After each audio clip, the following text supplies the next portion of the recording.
Hello, this is a guy who likes fanfiction and is too lazy to read, so here is Focus, then Refocus in audio form. Check the description for the links to the author. Chapter 1. The war had been going fine, in Sasuke's opinion. Rough, but fine. They'd defeated Kaguya. He and Naruto had fought almost to the death. They had thought it was over. It wasn't over. Then they'd lost Sakura. Sasuke had been completely blindsided by the death. He'd always seen her as useless, but she'd always been there. And when he'd come back, after everything, she'd welcomed him, had smiled at him with all that love that he had never deserved, and never wanted. And he'd thought, after the war, he'd have plenty of time to figure out if he wanted it or not. After all, she was practically indestructible now. Turns out, not so much. After that, everything pretty much fell apart. She was the lead medic, apparently, having taken over from Tsunade. Once she died, the medical corps fell apart, and everything else after that. It was Kakashi that had approached him with the idea first. Send someone back in time, to stop everything. He asked for Sasuke's chakra to help fuel the seal. Kakashi had intended to go himself. Then Kakashi had died. And now here he was, about to be sent back in time. Him, Sasuke Uchiha, a traitor to the Leaf, suddenly the last hope for the Shinobi Alliance. It was laughable. It was insane. Naruto was all for it. Of course he was. That same dumb blonde idiot was currently meticulously drawing out a seal on the ground. Sasuke personally felt Naruto would be the far better choice. But Naruto had smiled that bright crazy smile, and said he believed in Sasuke. That he deserved to right the wrongs of the past. Sasuke thought Naruto deserved the same choice. Then it turned out Naruto would actually have to perform the seal, and couldn't possibly be sent. So Sasuke it was. They'd decided to send Sasuke back to just before the Uchiha massacre. Naruto asked him to talk some sense into the old man. Sasuke decided killing Danzo would be close enough. He thought Naruto might know that was his plan, but the blonde didn't bring it up, didn't ask Sasuke to change course, or consider not murdering people. He simply trusted Sasuke to do the right thing. He was the biggest fool Sasuke had ever met. Yet, somehow, when Naruto looked at him like that, believed in him so strongly, it made Sasuke want to do the right thing.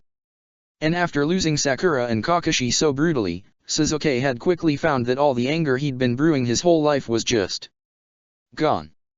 He wasn't sure what was left. Naruto finishes the seal, and stands.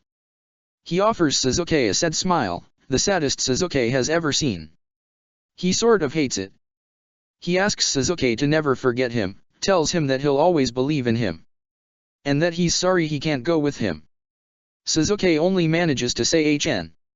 He kicks himself mentally. The last words to his best friend and all he can come up with is HN. Naruto, somehow, seems to understand. He'd be so much better at this than Sasuke. Naruto makes a one-handed hand sign, and the seal array glows. Sasuke activates attack as main Jakkyuha, and watches. The world fades away. He wakes up on the ground, somewhere outside the walls of Konoha, in his adult body. That's probably for the best. He'll have to explain himself to the Hokage anyway. Sasuke makes his way to a path, and finds he knows it, sort of. Remembers it being bigger, broader. But it's surely the main path to Konoha, same as it's always been. The Hokage mountain comes into sight. There are 3 Hokage faces. There should be 4. Dope, what did you do? When am I? Chapter 2. Sasuke makes his way towards the gates of Konoha. He's in the wrong time, but he doesn't know when. At least one thing remains, if there are 3 Hokage, that means Danzo is alive somewhere. And that means Sasuke can still kill him. Sasuke runs through a dozen plans in his mind, and comes to a conclusion he absolutely does not want. He can't outright kill Danzo yet. Not if he wants to stay in the village, and guide it further along in the future. The truth is, Sasuke has no idea what Danzo had his hands in before the death of the 4th, and there's no way Sarutobi would believe his best friend is enough a future threat that he'd forgive Sasuke for killing him. Sasuke is going to have to investigate him. The thought makes his skin crawl. He'd much rather just kill the man and be done with it. But life isn't fair, and Sasuke learned that lesson long ago.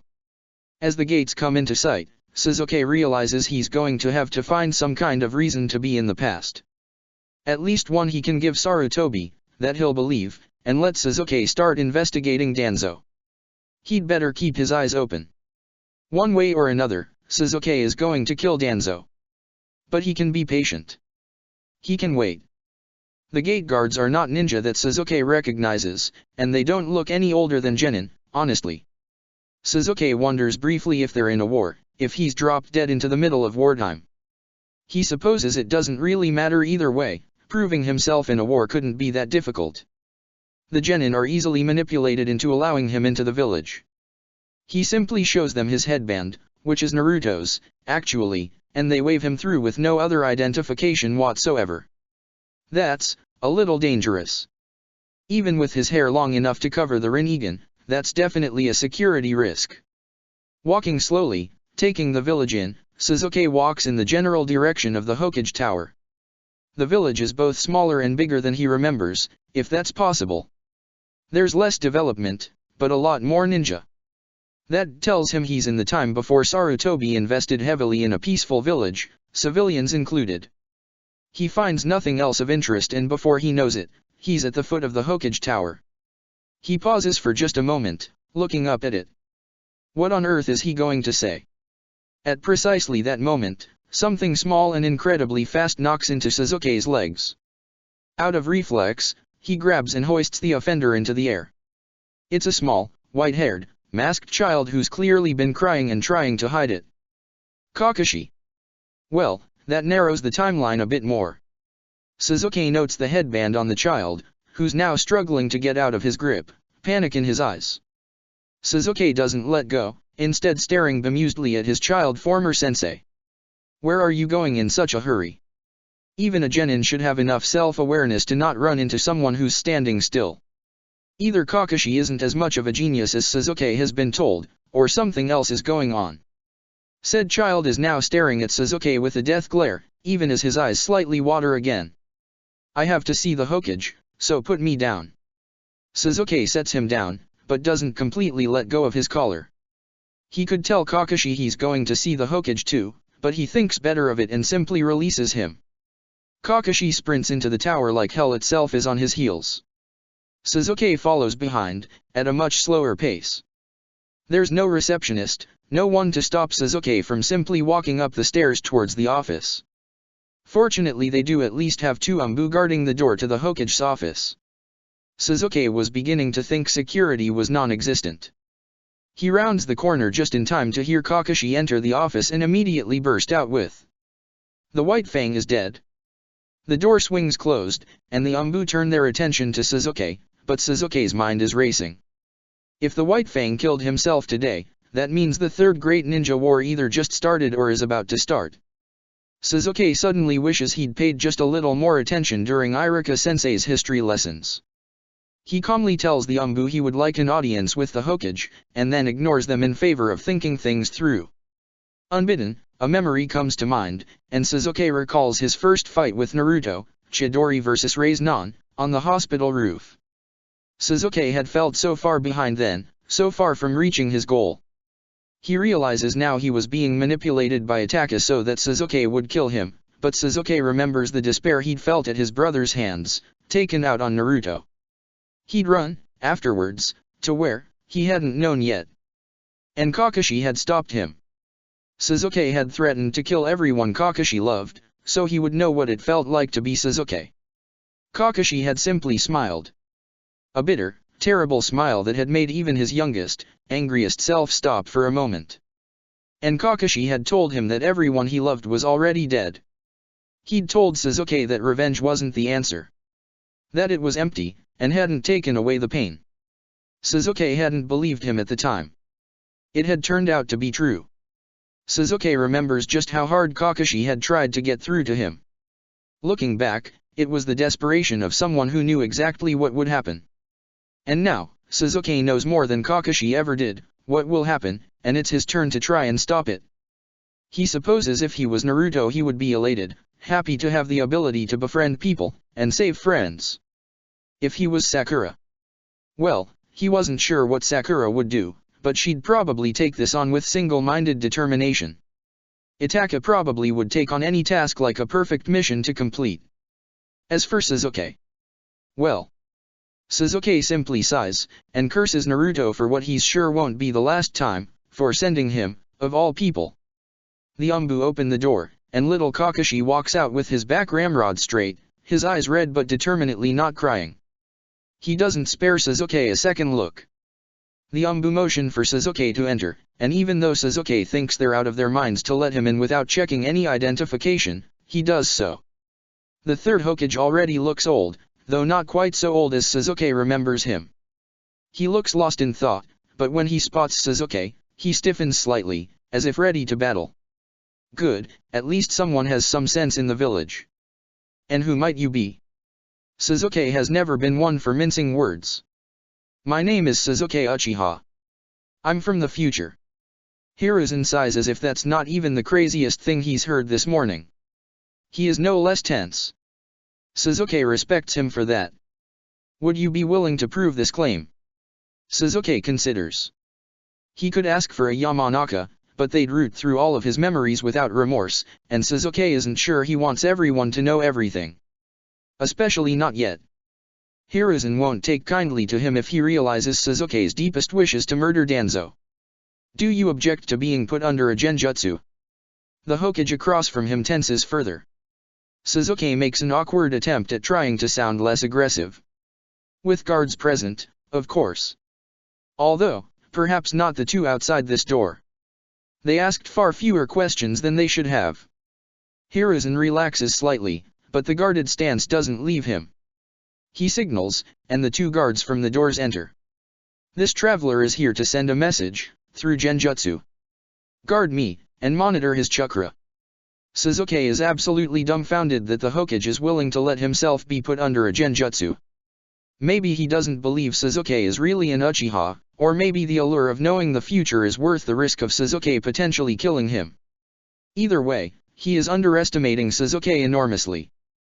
The Hokage nods for Sasuke to proceed. He uses neither of his eyes, and casts a simple genjutsu that is both easily cast and broken, in an attempt to seem non-threatening. He also doesn't necessarily want to reveal to the two guards outside the door that he is Uchiha. Sasuke has already decided not to move to his childhood home. First he shows some easy memories. Graduating to Genin, being placed with Naruto and Sakura. The bell test with Kakashi. The sight of Kakashi's face forces him to flinch, and he shows a flicker of Kakashi's dead body, which Sasuke shuts down as soon as possible. He shows Hiruzen himself as an old man, shows him his own funeral. He shows him snippets of the war, though he is careful not to show revealing faces. He shows rows of bodies. A memory of someone saying, "Fourth Ninja War." Kano Amaru running wildly through a street after Naruto. After a moment's consideration, he also shows the Hokage Mountain, with 4 Hokage faces. Since he is unable to turn that particular eye off, Sasuke does allow the memory of meeting the Sage of the Six Paths, and the resulting Rinnegan, though he keeps the conversation muted. Then he ends the jutsu. The third Hokage slumps slightly in his seat, and sends out his guard. He gives Sasuke a single nod. I believe you. What is it that you want to do? This question Sasuke is actually prepared for. I'm here to save the future. He is considered closely for a moment, then Hiruzen smiles slightly. How can I help? Sasuke hadn't thought he would get this far, honestly. He's never been this lucky before. He starts his requests small. I'd prefer if my status was kept between the two of us. There are some things no one needs to know about their future. Hiruzen lights a pipe, and takes a long drag before nodding. Sasuke needs to sound strong, in control. But he isn't sure what to do. He can't ask Hiruzen if he can kill Danzo, and he doesn't really even know anyone from this time, except for his parents. And that is something Sasuke decidedly does not want to get involved in. Should he be honest and say that he jumped too far back and he isn't sure what to do now? Sasuke doesn't think it's wise to admit weakness in front of the Hokage. Not now, at least. I'm still working it out. What will happen to Kakashi? He said his father died.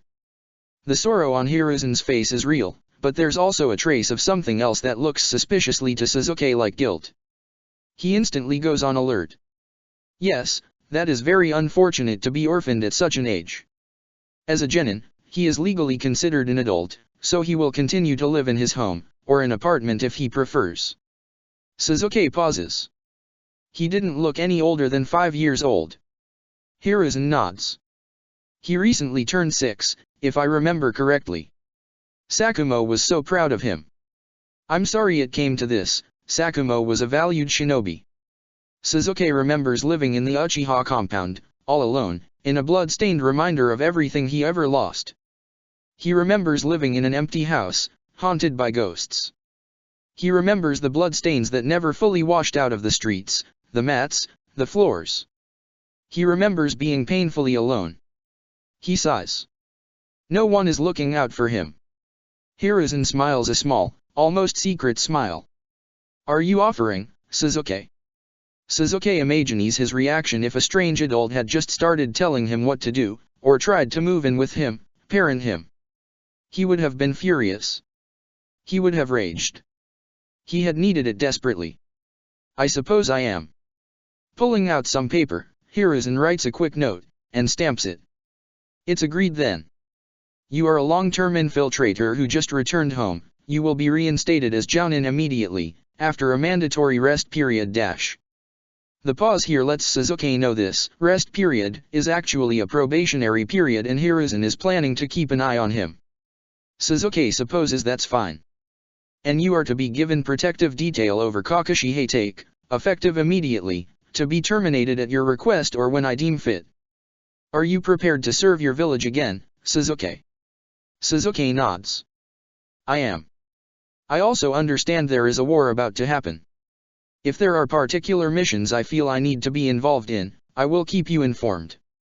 Otherwise, feel free to assign missions to me as you see fit. It's the only thing Sasuke can really say. If he isn't a full respected Jounin of the Leaf, they'll never trust him enough to let him investigate Danzo, which he still doesn't plan to tell anyone about. What name would you prefer to go by? Just Sasuke. Hiruzen makes a final note, and then stamps the paper in front of him.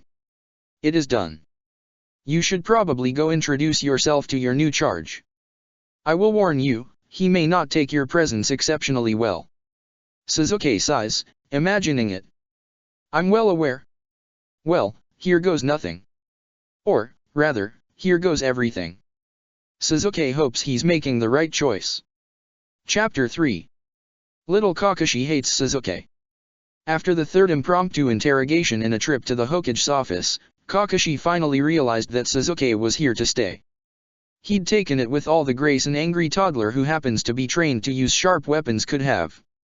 Which is to say, badly. Sasuke has been living with Kakashi for a week, staying in a guest bedroom and trying to scope out the village while Kakashi goes out to train. He may be training, but he told Sasuke on the first day he was going to train with his sensei. Sasuke knows this isn't true. He'd heard from the Hokage himself that Minato was out on a mission and wasn't expected back for nearly a month. Every night, he makes sure Kakashi eats, and Kakashi glares at him with impotent rage. Sometime after they turn in, Kakashi attempts to assassinate Sasuke. The first night, Sasuke had sighed, resigned. By the end of the week, Sasuke finds himself bemused more than anything else. Kakashi has been told he is a genius, and likely, he is. But he's still a genin, and he's still 6. To a civilian, Kakashi would be silent, dangerous. To Sasuke, it's like a very small, very angry elephant, tromping into his room and breathing audibly as he decides the best way to catch Sasuke off guard. Sasuke has so far pretended to sleep until the kunai leaves Kakashi's hand, or until Kakashi is looming over him.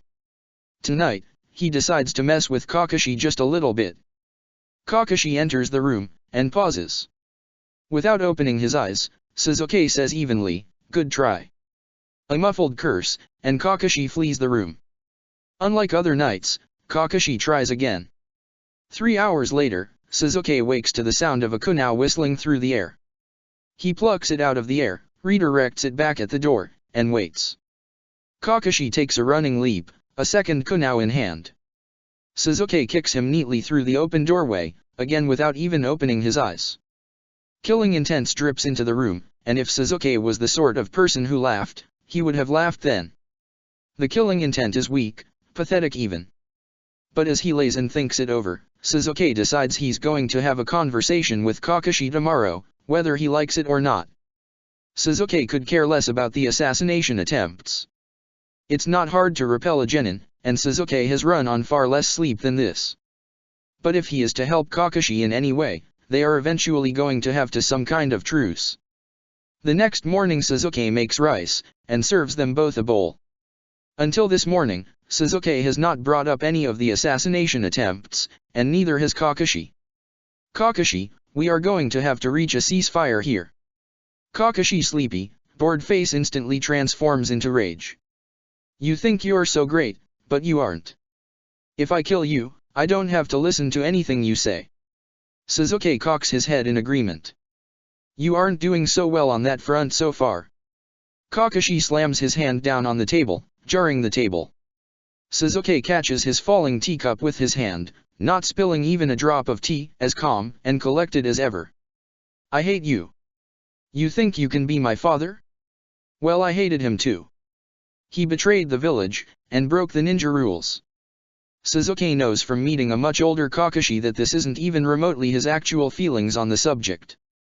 Regardless, he'd felt the same way about Itaka for a very long time. Kakashi is reminding Suzuki far too much of himself. So Suzuki knows exactly what to say. All right. After breakfast, we spar. If you can land a single hit on me, I'll leave. If you can't, you have to hear me out. A glint in Kakashi's eyes. Deal. Pride. What a ridiculous downfall. It's almost as if Kakashi never had his ass handed to him by Naruto. That was enough to inspire humility from anyone. Kakashi finishes his rice in record time. Just to further irritate Kakashi, Suzuki finishes his rice slowly, cleans and washes his bowl, then slowly makes his way to the courtyard. He decides not to bring along his sword. Kakashi needs to feel he is being taken seriously, Suzuki gets that. On the other hand, he's positive Kakashi might decide to impale himself out of spite. Kakashi sizes up Suzuki, scoffing as he notes the empty sleeve on Suzuki's shirt. He likely thinks Suzuki missing an arm is a liability. He supposes on some ninja it would be. Whenever you're ready. Kakashi, to his credit, takes a whole minute to strategize, circling Suzuki, before he attacks. It's easy, blocking his attacks. It reminds Suzuki of his first fight as a genin, trying to take down Kakashi while he read porn. Suzuki does not read porn. Just blocks kunao and fist and legs. Kakashi's hits are pretty strong for a genin, but to Suzuki, it's like swatting a fly. After spending the last year or so of his life in a high-stakes war, almost all of Suzuki's attention is spent making sure when he parries little Kakashi he doesn't accidentally kill him. He could so easily snap Kakashi, like a small branch. Suzuki can even vividly imagine how the crunch would sound. He stays alert and careful. What little Kakashi has in strength dies out very quickly. Apparently stamina is something he has always struggled with. Suzuki wonders briefly if he can train that out of him. That makes him pause, and Kakashi almost gets a lucky hit. Train. Suzuki has never considered becoming a sensei before. That is a problem for later, he decides. Almost out of steam, Kakashi gets desperate, makes a bad lunge, and Suzuki decides enough is enough. He kicks Kakashi straight into the air, and by the time Kakashi hits the ground, he's tied up. Kakashi's angry little face glares at him. Well, if I can't kill you, I'll kill someone you care about instead. The sense of déjà vu Suzuki gets is overwhelming. Fate must have cursed him, somehow. Or have some sick sense of humor. Suzuki wouldn't put it past his Kakashi to have wished this upon him. Now that he is the one who tells Kakashi. I'm afraid you're too late. All my precious people are already gone. Kakashi slumps defeatedly. Suzuki continues, outwardly unbothered. Now it's your turn to listen. I don't want to be your parent. But you need someone to look out for you. If you want, I'll help you get strong enough that one day you might be able to beat me in a fight. But I'm not just here for any reason. Sasuke words his next phrase carefully. Kakashi is a ninja, after all. I'm here to conduct an S-class mission. And you might be able to help me. But you'll need to get stronger first. For now, can we agree to be professional, at least? Kakashi considers him very suspiciously. Prove it. Sasuke shrugs noncommittally. It's S-class. If I find out any information you're cleared to know, I'll tell you. But you have to work with me here. Kakashi huffs. Fine. The easiness of the agreement tells Sasuke that Kakashi is not going to cease in his attempts on Sasuke's life. He'll measure progress if there is at least more time between attempts. Sasuke is fine with that. He doesn't expect Kakashi to trust him in a week. Or a month. Or even a year, for that matter. Sasuke is simply going to have to show Kakashi that he's going to stick around. After all, it had taken almost 5 years, and multiple attempts on his life before Sasuke came to accept that Naruto would stay. Sasuke leaves Kakashi tied on the ground, knowing he'll figure out a way to get out of it eventually. Especially since Kakashi had a few kunao lying around that he'd thrown at Sasuke. He returns to his scouting of the village. His preliminary investigation of Danzo is not going well whatsoever. He hasn't overheard anything about the man, positive or negative. There is so much talk about the war starting that Danzo isn't mentioned anywhere. Sasuke hasn't even seen the man yet, and he thinks he's seen the whole village twice over at this point. It's almost a suspicious lack of Danzo. But there isn't anything Sasuke can do about it. He hasn't earned the trust of the village yet. As he passes the Uchiha district, which Sasuke has been careful not to journey any farther into than he needs to, he hears a commotion. Trying to remain as unobtrusive as possible, Sasuke slips inside to see. A young boy is laying on his back, scowling at a stall owner, who is yelling. For the last time, thief, if you step foot in here again, you'll regret it. The stall owner looks with disgust at the boy, and actually spits at him. For just a second, Sasuke sees blonde hair instead of black, sees Naruto on the ground, being rejected from a store yet again. The thought turns his stomach, and Sasuke nearly intervenes. The boy stands up, adjusts his orange goggles, and makes a rude gesture. Fine. I'll tell my grandmother never to buy from you again. The boy makes a run for it, straight into Sasuke. Sasuke prides himself on his stealth, but being run smack into by 2 kids a week apart is almost insulting. Still, the boy reminds Sasuke too much of Naruto, so he grabs the boy by the collar to stop him from face-planting on the ground. He looks a little older than Kakashi. Maybe 8 or 9. He's rubbing at his goggles, which Sasuke easily notes are covering the boy's quickly watering eyes. Excuse me, sir. Sasuke hardly thinks he's old enough to go by sir, but he accepts it nonetheless. You want to tell me what that was about? The boy shakes his head quickly. No. Sasuke hums thoughtfully. Really? The boy bursts into tears in earnest, and Sasuke immediately regrets his decision to interact with this child. He doesn't believe me, but I never stole from him. I never stole from anyone. Just cause I like to play pranks doesn't mean I'm a thief. I was just trying to buy a bento lunch. Sasuke waits patiently. The boy wipes his eyes and replaces his goggles. It's no use since he's continuing to cry, but Sasuke's vast experience with Naruto allows him to not comment on the futility of the action. The frustration in the boy's face flickers to pain for a moment. The expression looks familiar, but he can't place it. You don't believe me either, do you? Nobody does. Releasing the boy's collar, Sasuke shrugs. I believe you. What's your name? The open wonder on the boy makes Sasuke think no one has believed this child before. And confirms that he was in fact telling the truth. I'm Obito Uchiha, and I'm going to be Hokage someday. Time freezes for an instant, and Sasuke sees trees and pain and death on the battlefield. Of course he would run into Obito. Sasuke considers killing him right here.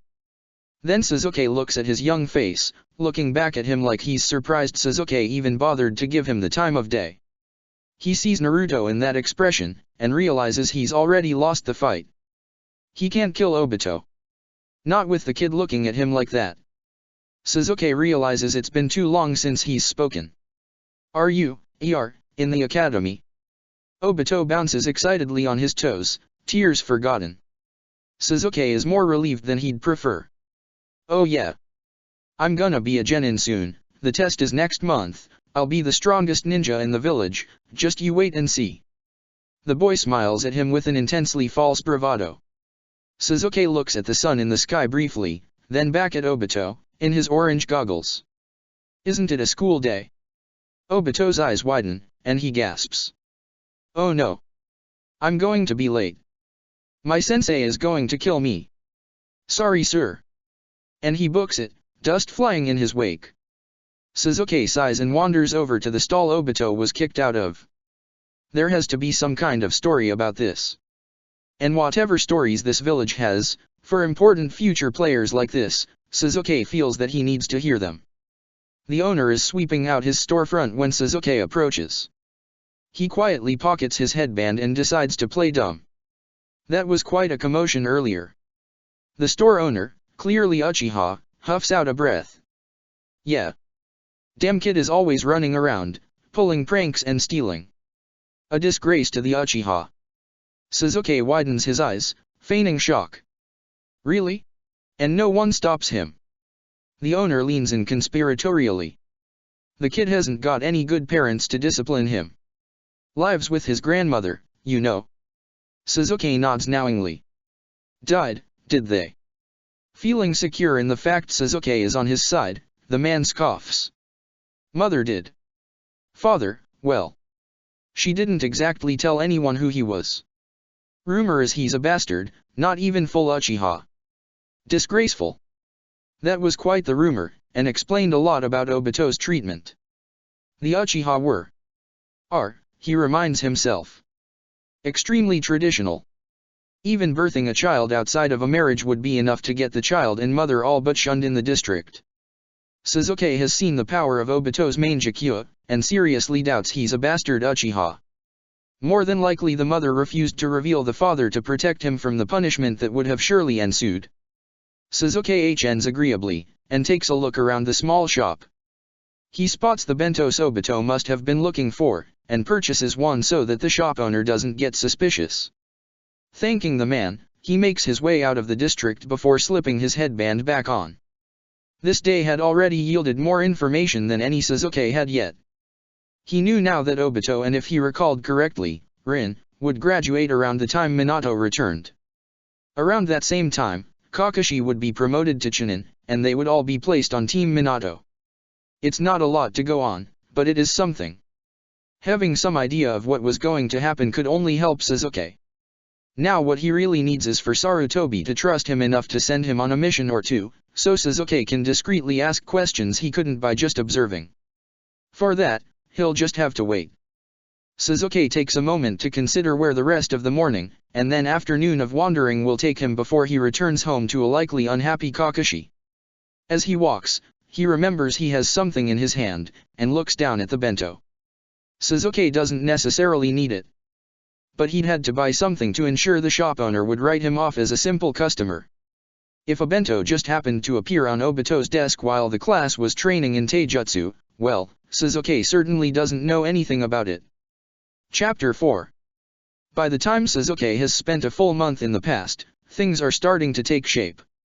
He still doesn't have any leads on Danzo, which frustrates him, but he's finally starting to get a handle on the time he's dropped into, and Kakashi has begun limiting his assassination attempts to once a week.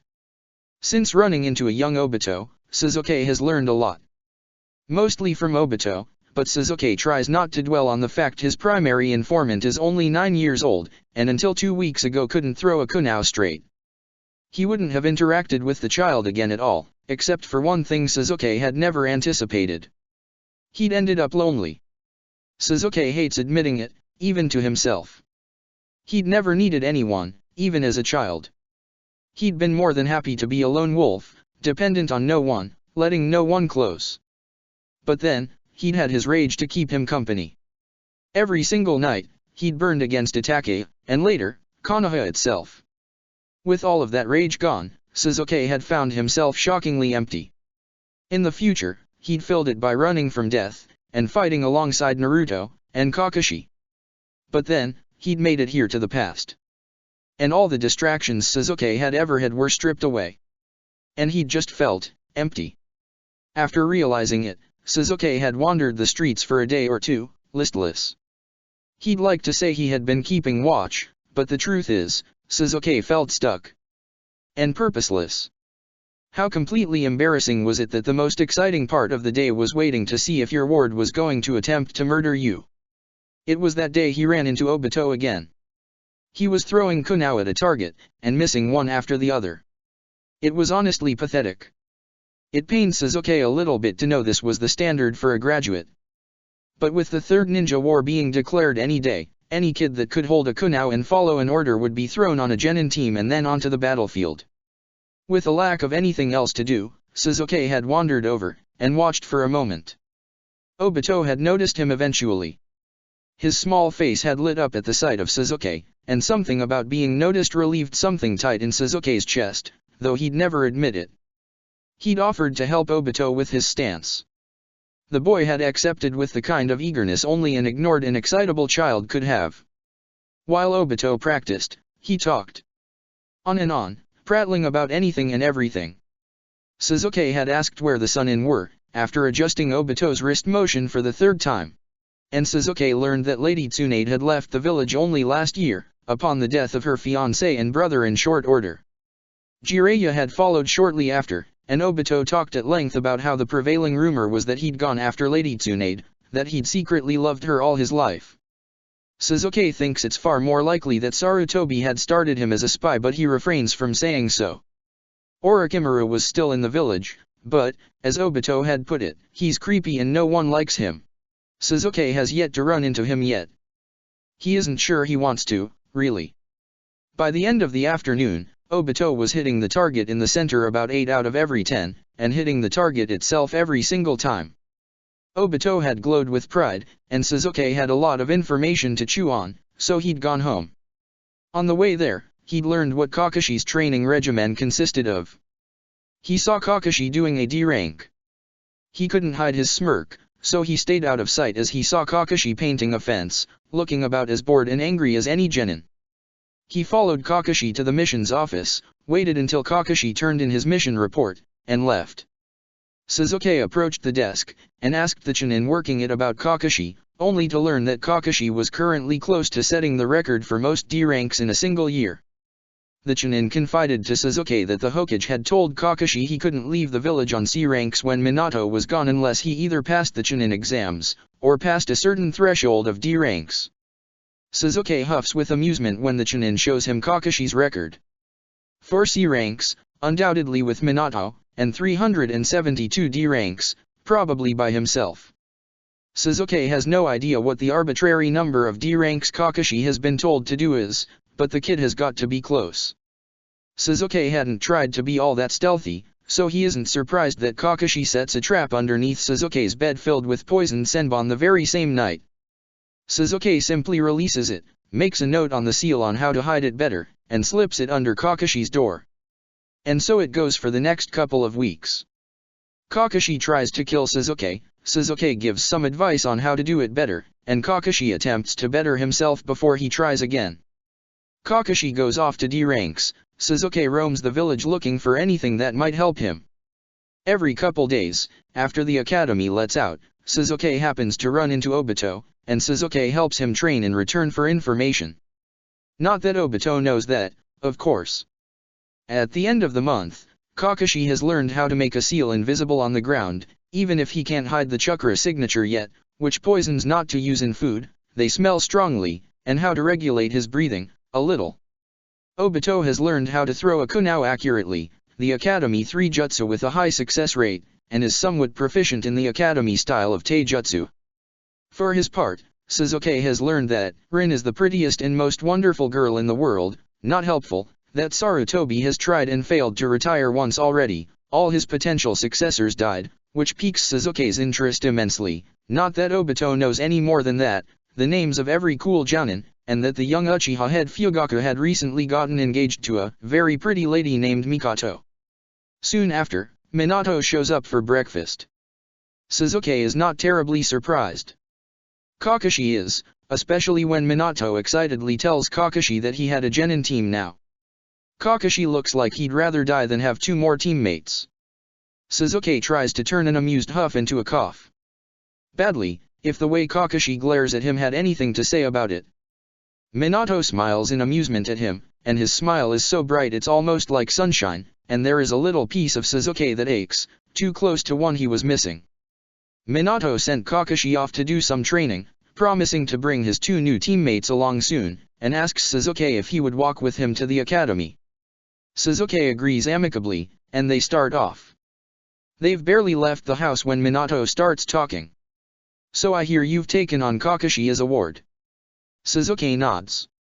Minato continues. "Do you mind if I ask why? I've never met you before, and Sakumo never mentioned you before he." Well. Sasuke would like to say he prepared for this conversation. He had not. "I've been away for a long time on an S-class mission." This is his official cover story, and he's going to stick to it, at least for now. "When I returned, I heard that Sakumo had died that very day. My family died when I was young, so I stepped in with the Hokage's permission. Don't worry, I'm not planning on taking your student away from you." Minato just accepts this as is. "I am relieved to hear that. To be honest, I was extremely worried about Kakashi when I heard his father had died, and I wasn't here to help. I'm glad you were here. With the war starting, I'm sure I'll be on the front lines more often than I'd prefer. It's good to know someone will look out for Kakashi when I'm not here." Sasuke inclines his head. "I'll do my best. I'm still active Jounin, but when I'm in the village I'll keep an eye on him." Minato sighs. "Can I ask you something?" The urge to reply that he already had sits on Sasuke's tongue, but he doesn't voice it. Of course. The anxiety rolls off of the man next time, and with a start, Sasuke realizes Minato is younger than he is. He's probably only 16 years old. And already a Jounin with the weight of the world on his shoulders. "Does Kakashi like you?" "I try and be there for him, but to be honest, I think he hates me. I don't know what to do. I thought maybe adding in a couple more teammates would help, but you saw his face. What do I do?" Sasuke could laugh. Minato was worried Kakashi hated him. And he was asking Sasuke for help. "Does he like me?" "No. He's starting to respect me, though. Kakashi is an angry kid. He likes you well enough. He won't show it. Just keep doing what you're doing. You're getting through to him more than you think you are." That isn't exactly true. Little Kakashi has not shown the signs of liking or hating Minato, but older Kakashi had loved him. Sasuke knows the sentiment is probably there. Minato slumps in relief immediately. "Thank you so much. I'm sorry for dumping that on you, I should probably be figuring this stuff on my own, huh? That's what part of being a Jounin is about." He's bluffing, Sasuke can hear it. He's nervous. And why not, he's so incredibly young. He should probably say something reassuring. Sasuke isn't good at reassuring. Konoha is known for its teamwork. I'm sure that applies to Jounin too. Sasuke knows he's said the right thing when Minato throws an arm around his shoulder, but that doesn't make him regret saying it any less. Still, the camaraderie is nice. It's been over a month since Sasuke had an actual conversation with an equal. Sasuke has no idea when he became weak enough to need other people, but he absolutely blames Naruto. They come across the academy, and part ways. Just in time for a Chunin to run up to Sasuke and hand him a mission summons to the Hokage's office. It looks like Sasuke has finally finished his probationary period and will be allowed out on actual missions. Hopefully that allows for Sasuke to get more intel, and eventually, a lead to Danzo. He makes his way to the Hokage's office and knocks before entering. There, standing beside the Hokage's desk, is Orochimaru. He's so much younger, and he looks slightly bored standing there in his Jounin vest, except for his eyes, alight with interest as Sasuke enters. Sasuke blinks, the only show of surprise he allows himself. The Hokage stands, and motions to Orochimaru, and Sasuke notes that there is another ninja he doesn't know. He forces himself to look at the Hokage and collect himself. Sasuke, this is my former student Orochimaru, and Jounin Namada Yamanaka. They will be your teammates for this mission. So much for looking forward to missions. Chapter 5. The mission entails 3 weeks of border patrol. Usually, this is one of the most boring, mundane missions a shinobi can be given, or at least that's what Shisui had always moaned about when Sasuke was a child. When a war was starting, it was one of the most dangerous. Any border could become the front lines of a battlefield at any time, and there were any number of scouts in the woods every second, looking for weaknesses. The Yamanaka is an important tactical decision, as any Jounin-ranked Yamanaka could call for help to a different border patrol squad at any time using their clan's jutsu. Orochimaru was likely chosen because he is incredibly powerful. Sasuke thinks he was likely chosen because he is expendable. Sure, Sasuke could defeat Orochimaru, even in the past when Orochimaru is likely at his peak. But the Hokage didn't necessarily know that.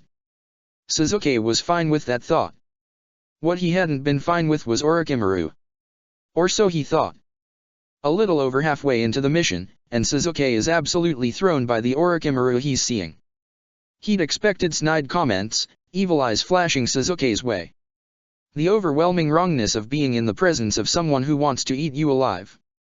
But that isn't the Orochimaru that Sasuke is seeing now, and to say he's uncomfortable would be an understatement. Orochimaru is quiet and calm. The dark and concentrated energy Sasuke is used to feeling around him is not present. Instead, his chakra feels cool and slick. There is an undercurrent of darkness, and Sasuke assumes that is why the other shinobi avoid him. But the thin thread of darkness underneath Orochimaru's chakra is no more prevalent than Sasuke's own.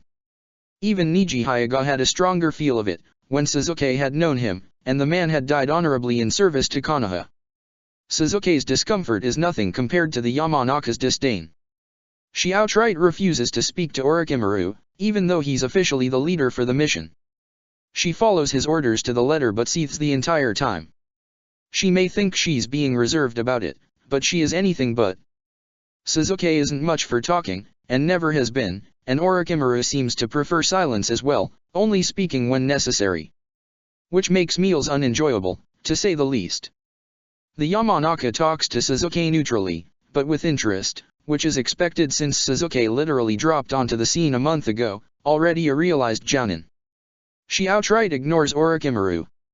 Orochimaru, for his part, seems unsurprised by this. Sasuke finds himself so entirely uncomfortable due to the Yamanaka's badly concealed hatred that he actually finds himself drawn to Orochimaru, which would normally cause him to panic.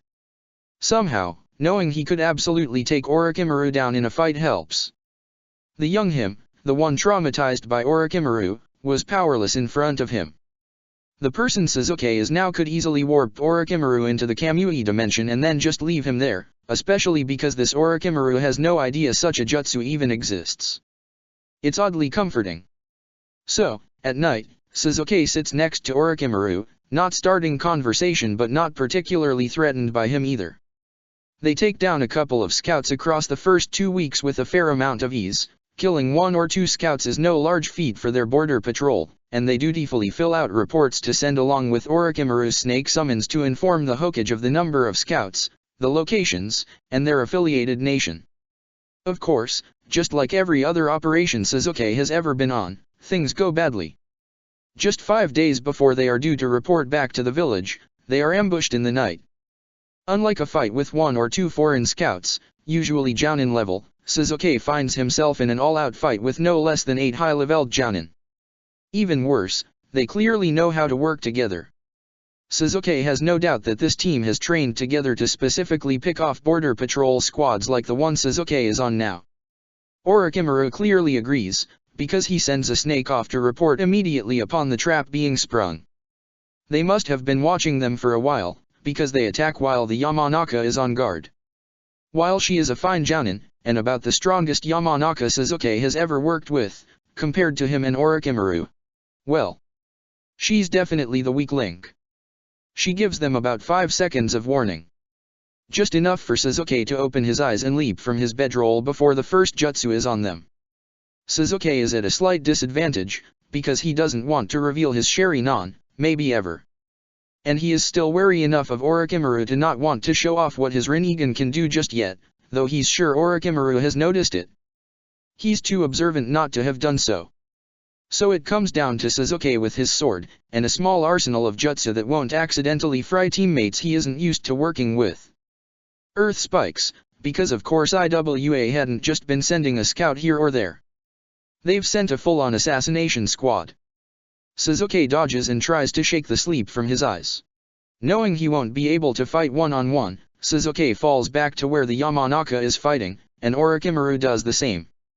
Fighting back-to-back gives them the advantage of being able to trust that the ninja behind them will shove aside any blows, allowing each of them to face more than one ninja from the front. The downside is that it prevents dodging to some degree. Even though Sasuke sensed 8 presences, there are only 2 in front of him right now, and he assumes the Yamanaka and Orochimaru are facing a similar number, which means there are 2 in the shadows somewhere, and Sasuke does not like the idea of that one bit. But he can't do anything about it right now. He blocks Earth Jutsu with fire, while knocking aside projectiles with his sword, forcing his opponents to come in closer to try and land a hit on them. Sasuke is dangerous at any distance, but he prides himself in being downright lethal in close combat. The second the first shinobi makes it within range, he lops off one of their arms. The resounding scream sounds female, and the ninja pulls back just as her partner steps forward in the other direction, trying to catch Sasuke unprotected. It might have worked, too, if Sasuke were any less fast, and the enemy's stone fist comes a little too close for comfort. Sasuke leaps onto the fist, redirecting his sword at the same time he lets lightning cover its length, and he stabs the unfortunate enemy right through the heart with Sasuke's sword Chidori. The next attack comes as Sasuke is pulling his sword from the corpse, and he kicks out to knock the enemy away. The now one-armed woman dances in and out of his strike zone, throwing earth jutsu with rage. She's stopped the bleeding in her arm by covering it in rock, and Sasuke guesses the pain is no less because of it. She dodges his fireballs and lightning strikes, and he blocks her earthen attacks and kunao. He has little idea how his teammates are faring, other than knowing that they haven't dropped yet. Taking advantage of the brief cover of his fireball, Sasuke makes a shadow clone, and leaps out of the circle of fighting to get an overview, and maybe find the 2 hiding nin. His opponent does not notice and attacks his clone, who continues to dodge, but uses far less jutsu, since Sasuke only allowed it to take a fraction of his chakra instead of the usual half. Just as Sasuke thought, both Orochimaru and the Yamanaka are fighting multiple enemies. Orochimaru is fighting too, with a dead one at his feet. The Yamanaka is fighting too as well, and though she hasn't killed any, she's holding her own. That means there's only one missing. Still watching his teammates, Sasuke casts out a chakra net, to see if he can sense the one still in hiding. That's when he sees it. The Yamanaka gets an earthen spear thrown at her, and instead of moving to block it, she starts moving to dodge it. It's intentional. Orochimaru will be impaled through the back. Sasuke moves without thinking about it, using the replacement jutsu to replace the earthen spear with himself. That's when it all falls apart. The surprise of Sasuke's interference causes the Yamanaka to flinch, and her opponent takes advantage and spikes shoot up from the earth. The Yamanaka gets her side grazed and cries out as she rolls away from the brunt of it. Sasuke is still falling, unable to escape the basic force of gravity. He turns so that he won't be killed, but receives a spike of earth through his shoulder. Luckily, that shoulder has no arm to go along with it. Unluckily, Sasuke has to pull himself up and off the spike, and it hurts enough to make him white out for a fraction of a second. If only he was Naruto and could just heal himself of any injury like it was nothing. His clone jumps forward and dispatches the female he'd been fighting before. And the ninja Sasuke had been searching for takes that exact moment to set off a seal that instantly stops Sasuke's ability to use jutsu. He'd guess the same for his teammates. The remaining IWA nin jump to what must be outside of the effective range and start positively bombarding them with earth jutsu, trying to trap them in. Sasuke counts 4, including the one who set off the seal. They surely think the inability to use jutsu will handicap them.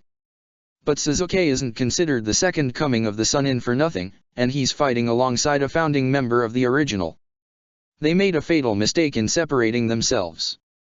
They are no longer in a squad formation. Which means Sasuke can pick them off one by one. Orochimaru pulls a sword out of his mouth, which, Sasuke is disgusted to see is something Orochimaru already does, and he and Orochimaru go to war. The Yamanaka seems to be holding her own on dodging, though at this point Sasuke could care less about her. Sasuke rushes forward, dodging, leaping, ducking earth jutsu of all kinds. Rocks, spears, walls of earth, spikes from the ground.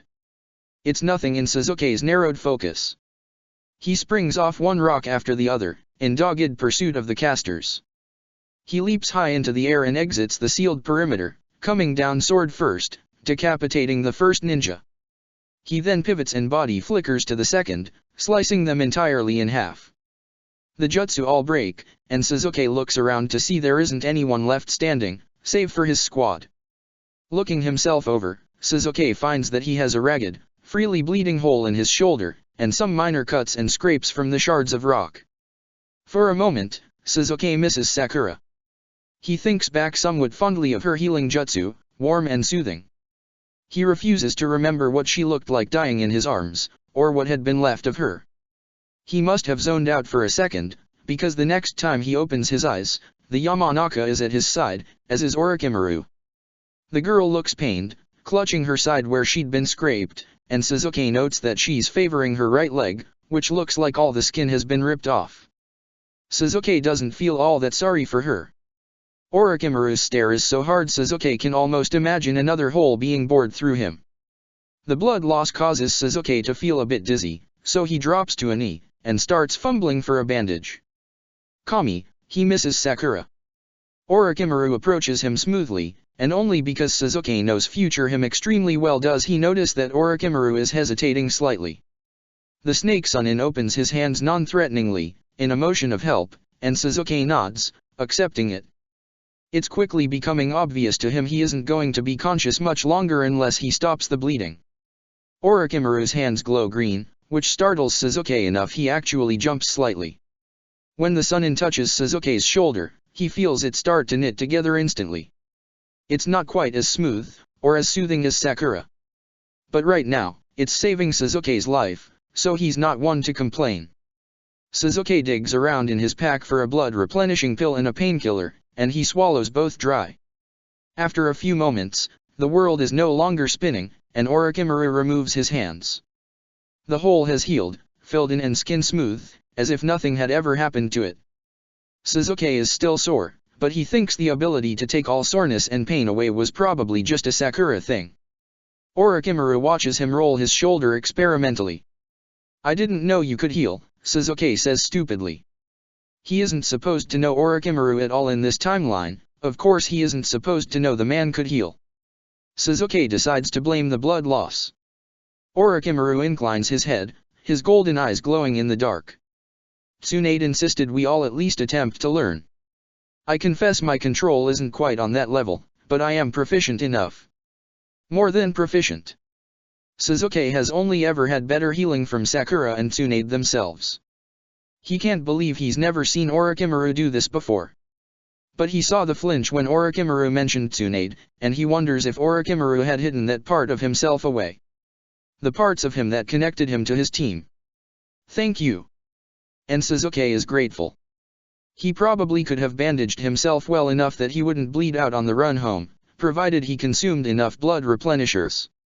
But it would have majorly impacted him, and he probably would have spent quite a while in the hospital in the leaf upon his return. Orochimaru inclines his head again, and turns towards the Yamanaka, who is in the process of stitching up her own side. She preempts him, speaking sharply. "No thanks, I'm doing fine." "As you wish. We will depart as soon as you've finished. We have a report to make." After any major attack like the one they've just experienced, the protocol is to go to the nearest guard station, report, and then head back to the village immediately to fill out mission reports and to inform the Hokage directly. On the way home, the Yamanaka refuses to meet Sasuke's eye, and he knows exactly why. He fully intends to throw her under the bus in his mission reports. A shinobi willing to let teammates die is not one the Hokage should be sending on these sorts of missions. Besides, it should win him points with the Hokage, and Sasuke needs as much goodwill as he can get. Orochimaru is the opposite of the Yamanaka, looking at Sasuke every time Sasuke isn't looking in his direction, though Suzuki can always feel his gaze. The puzzlement of the Sunin is obvious, and Suzuki would laugh if it wasn't so sad. He hadn't seemed the slightest bit surprised that a squad mate had almost allowed him to die, but Suzuki doing the bare minimum of teamwork through him? It was enough to make Suzuki wonder. When they return to the village, Suzuki is the one to officially request that they report to the Hokage separately. He feels a small spike of killing intent from his female squad mate, but he ignores it. She decides to report first, while Orochimaru and he stand in relative silence out in the hall. Before the Yamanaka finishes, and it's one of their turns to report, Suzuki turns to Orochimaru, somewhat awkwardly. "I could use a sparring partner, sometime." His voice trails off. Ugh. It's so awkward. Suzuki wants to kill himself right then and there. This is why he'd had Naruto, so he never had to learn to talk to people. He's awful at it. He forces himself to meet Orochimaru's eyes, as if he hadn't essentially asked the man to hang out in the most ridiculous way possible. Orochimaru's eyes light up with faint amusement. Oh great. He's going to get made fun of by a Sunin. That seems acceptable. Suzuki nods, and Orochimaru returns it. Then it sinks in. He'd actually just agreed to spar recreationally with Orochimaru. Why exactly had Naruto decided Suzuki was the one who should travel in time again? Chapter 6. Once Suzuki is done reporting, he and Orochimaru make plans to meet up and spar the next week, and then Suzuki heads to his lodgings. He can't really call the Haytake house home, yet. First of all, it doesn't belong to him and never will, and second, well, it just isn't right. Not yet. Suzuki rubs his aching shoulder, thinking about making some tea and then just dropping into bed. When he enters the house, he calls out, "I have returned." Not because he thinks Kakashi will particularly care, if he happens to be home, but more to prevent alarming him. To his surprise, not only is Kakashi at home, he isn't hiding from Suzuki in his room, as has been his habit so far. Instead, he's making himself a cup of tea in the kitchen. Rather awkwardly, making the motions so mechanically it's almost as if he's simply acting out the process of making tea instead of actually making it. The oddness of it all makes Suzuki pause for a second. Why would Kakashi make a cup of tea if he doesn't want one? He takes in the boy's appearance, and notes a new green flak jacket. There's no reason for him to need to wear a Chunin vest inside his own home. In fact, most shinobi do not. Unless... So he's made Chunin, and he's proud of it. And he wants me to know, too. The odd little tea procedure makes a lot more sense. Now how does Suzuki go about this? He digs through his memories of his father, and tries to recall how he'd acted when Suzuki had done something well. The day Suzuki learned his fireball jutsu springs to mind. He'd been practicing for weeks, much to his father's initial disapproval, and when he'd accomplished it, he'd begged his father to come to the lake to see. Fugaku had stood stoically behind him and watched as Suzuki had produced a textbook fireball jutsu, and had looked proudly to his father. Fugaku hadn't said anything at first, and Suzuki had been crushed. Then, just when he thought his father was going to walk away from him, Fugaku had ruffled his hair and said, "That's my boy." That memory is the only one Suzuki can recall where his father showed he was proud of him. It would have to do. Suzuki approaches Kakashi steadily, as if he's done this a million times and definitely isn't afraid of how a 6-year-old is going to react to him. He reaches out and ruffles Kakashi's hair. "I see you made Chunin. Well done, Kakashi." Then he steps away. Kakashi glares at him, and says, "Whatever." But he doesn't leave the room once his tea is finished, and Suzuki goes to the kettle to discover Kakashi had heated enough water for two. They drink their tea in silence, and Suzuki can't help but feel like he just defused a bomb. Kakashi wears his vest all day long, and Suzuki wonders with some amusement if the kid is going to sleep in it. That doesn't stop Kakashi from unleashing an elaborate set of traps he definitely worked on while Suzuki was gone. The second Suzuki steps into his room, they all trigger, senbon, kunao, some sort of animal trap, and even a short burst of fire. These traps are pushing early Chunin level.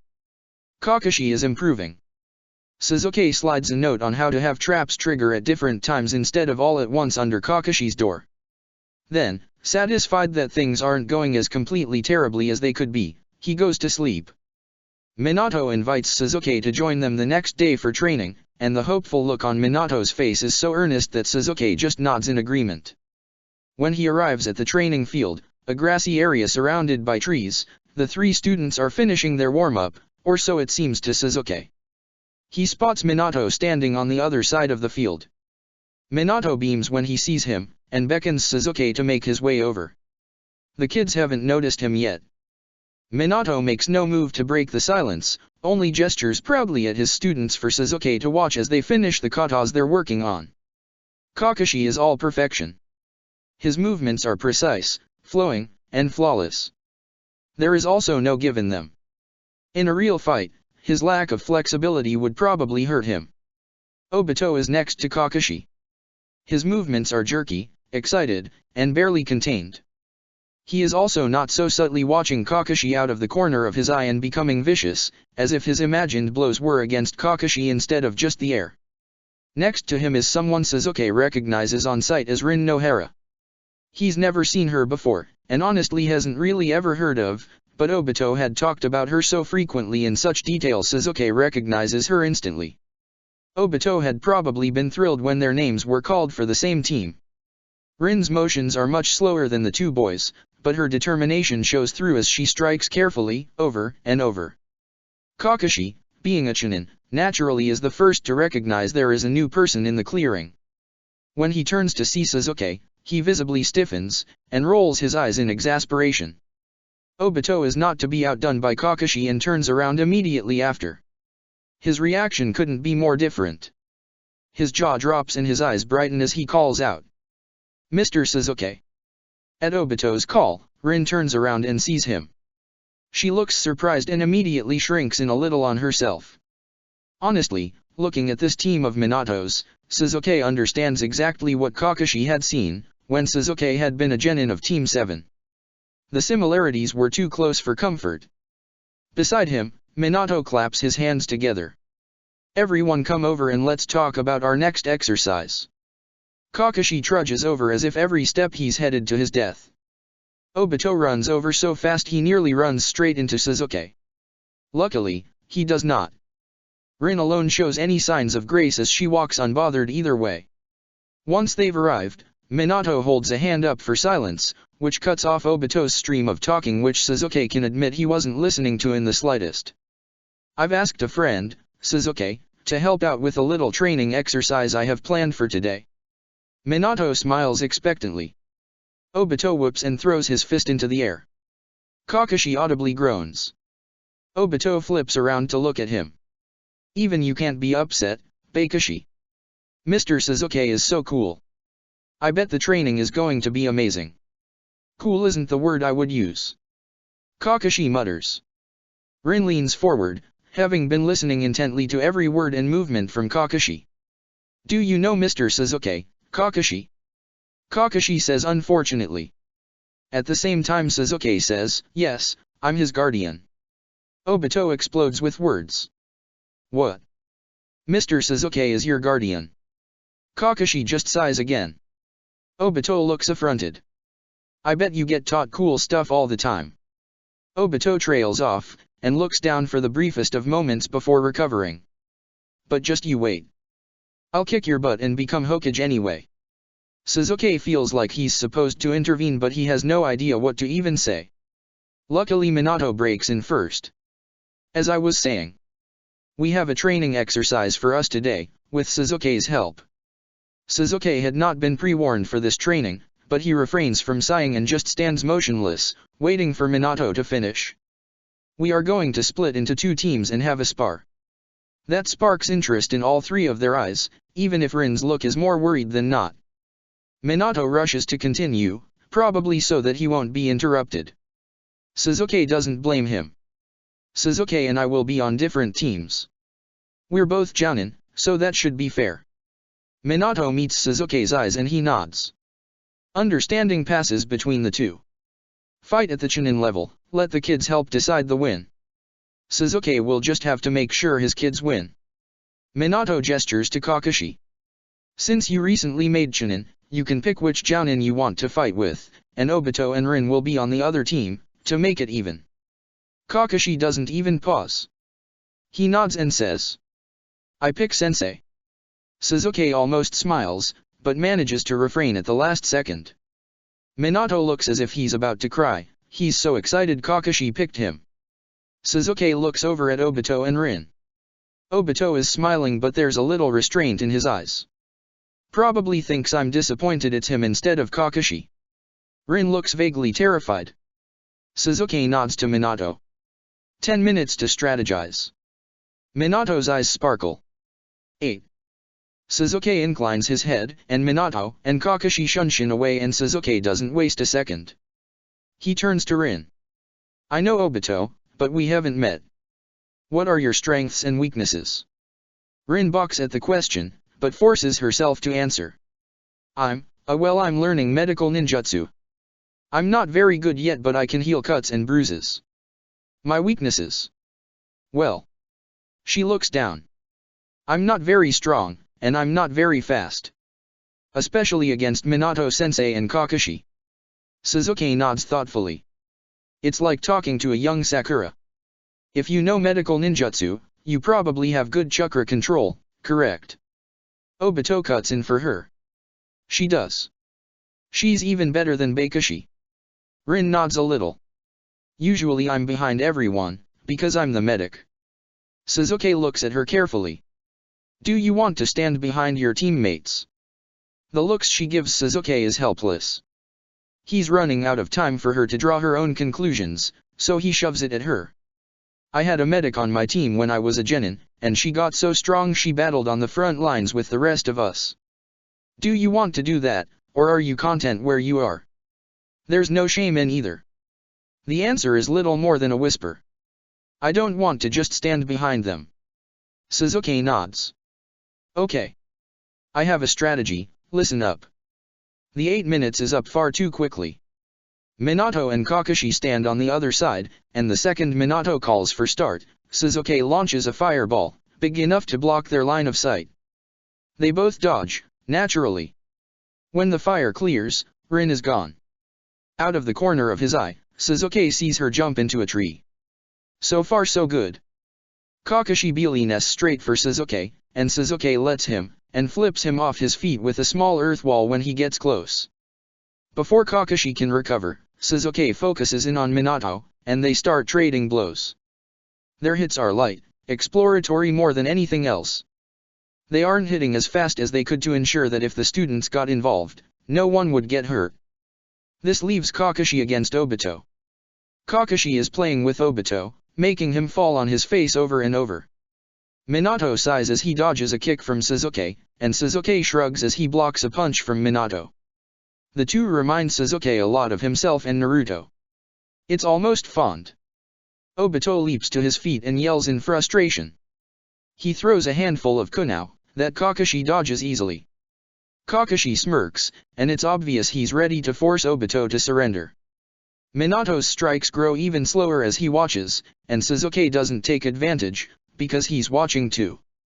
One of the kunai behind Kakashi transforms into Rin, and she strikes Kakashi hard on the back of the neck, knocking him out. This had been the hardest part of the plan to convince Rin of, because she didn't want to hurt Kakashi.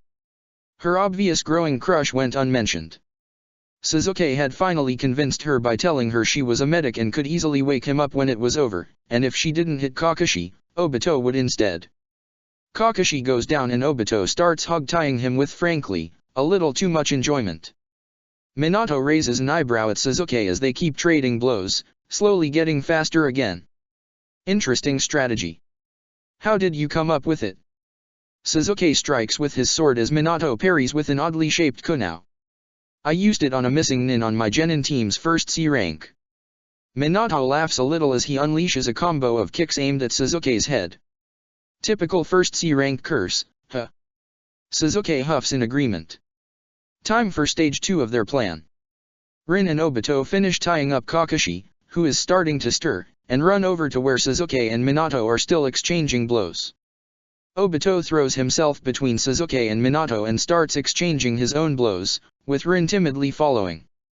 Sasuke turns as if he's off balance and swings his sword right at Rin's head.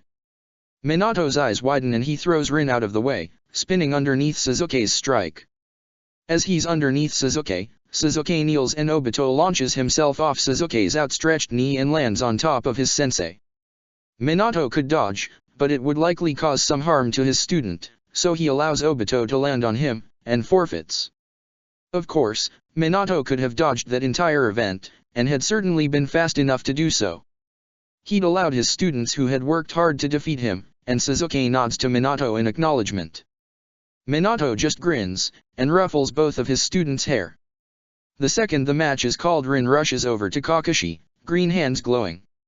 He probably would have growled at her, which would have ruined whatever fragile confidence Rin has, so Suzuki puts Kakashi under a genjutsu in which he wakes up normally and cuts his own bonds off, when in reality it is Rin that is doing so. When Kakashi stands, Suzuki releases it. Kakashi still makes a terrible face at Obito, but because Rin is beside him, she's left out of it. So you could only beat me by using cheap tricks, dead last. Obito bristles. If you're so great, why do you fall for cheap tricks then? Mr. Suzuki said he used it to defeat a missing nin. Kakashi glances over to Suzuki, who shrugs in acknowledgement. Minato steps between them, puts a hand on both of the boys' shoulders and interrupts. Kakashi, sometimes we get outmatched. It happens to everyone, even Jounin. That's why we work in teams, and don't run off alone.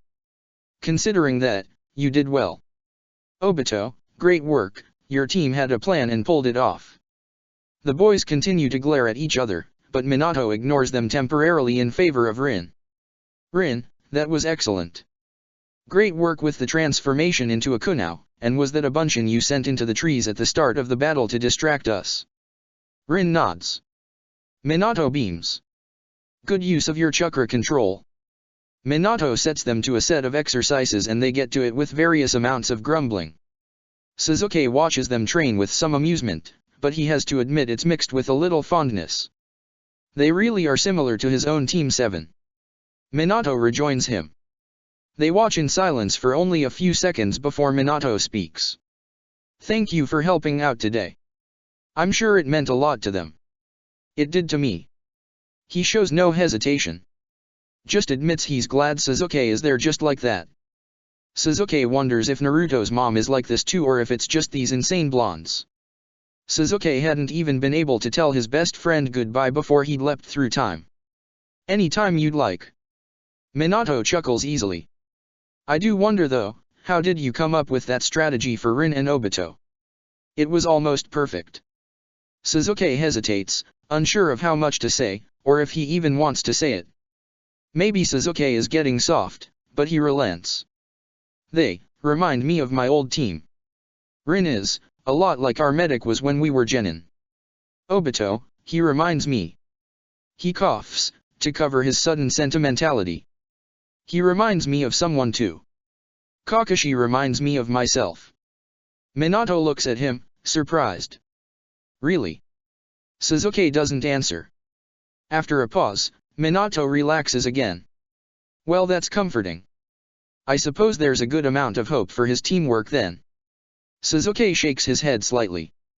Curse this whole family line, what with their unwavering faith in people. Minato seems to realize Suzuki isn't going to say anything, and he says with a teasing grin. Next time you join our training, we should spar for real. Suzuki nods. Agreed. After another few moments, Suzuki takes his leave, and begins walking back towards the greater village. Kakashi shoots him a glare on his way out. Suzuki just ignores the look on his face. I'll see you later. Rin gives him a shy wave, because she has of course located herself as close to Kakashi as possible. Suzuki has barely turned the corner when Obito runs to catch up to him. Suzuki waits for him. The boy looks incredibly nervous, bouncing from foot to foot. Mr. Suzuki. Suzuki waits him out. I guess you're Kakashi's guardian and all that, but... The boy looks at the ground, and takes a deep breath. Throwing his head up and clearly forcing himself to look Suzuki in the eye, he blurts. Would you still train me sometime? He jerks back, fingers twitching but eyes still trained on Suzuki's face.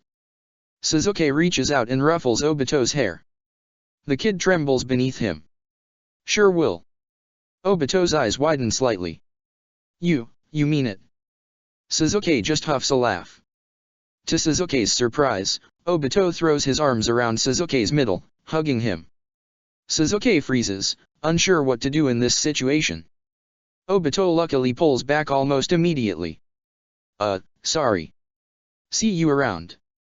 When Sasuke makes no move to toss the boy from his sight, Obito grins and dashes back towards the training field. Sasuke should feel good about this, changing the past.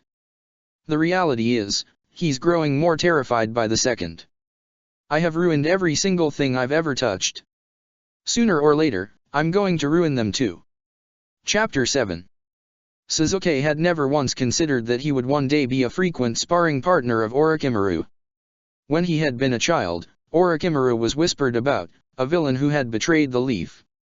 When Sasuke had gotten older, Orochimaru had been his worst nightmare, and then his chance to get stronger. Finally, Sasuke had killed him to save himself. Throughout all of it, there had been no question in Sasuke's mind, Orochimaru was evil, was beyond humanity. Then he'd time jumped. This Orochimaru might as well not even be the same person, to the level where Sasuke is getting incredibly suspicious at what happened to Orochimaru between now and when Sasuke first remembers him. This Orochimaru is quiet, and sometimes Sasuke thinks he may actually be lonely. The man is still calculating in style, and there's still a dark edge to him that Sasuke is sure why the villagers feel uneasy around him. But the evil Orochimaru who was totally lacking in humanity is nowhere to be seen. He's strange, certainly.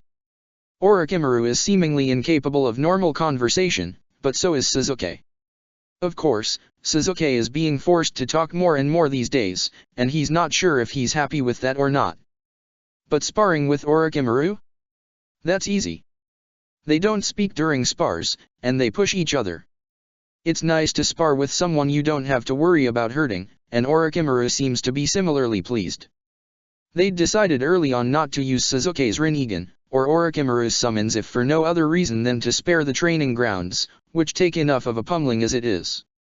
Sasuke finds out through their brief post-sparring interactions that Orochimaru is working in a lab, but he was very closed off about what lab, and what he was working on.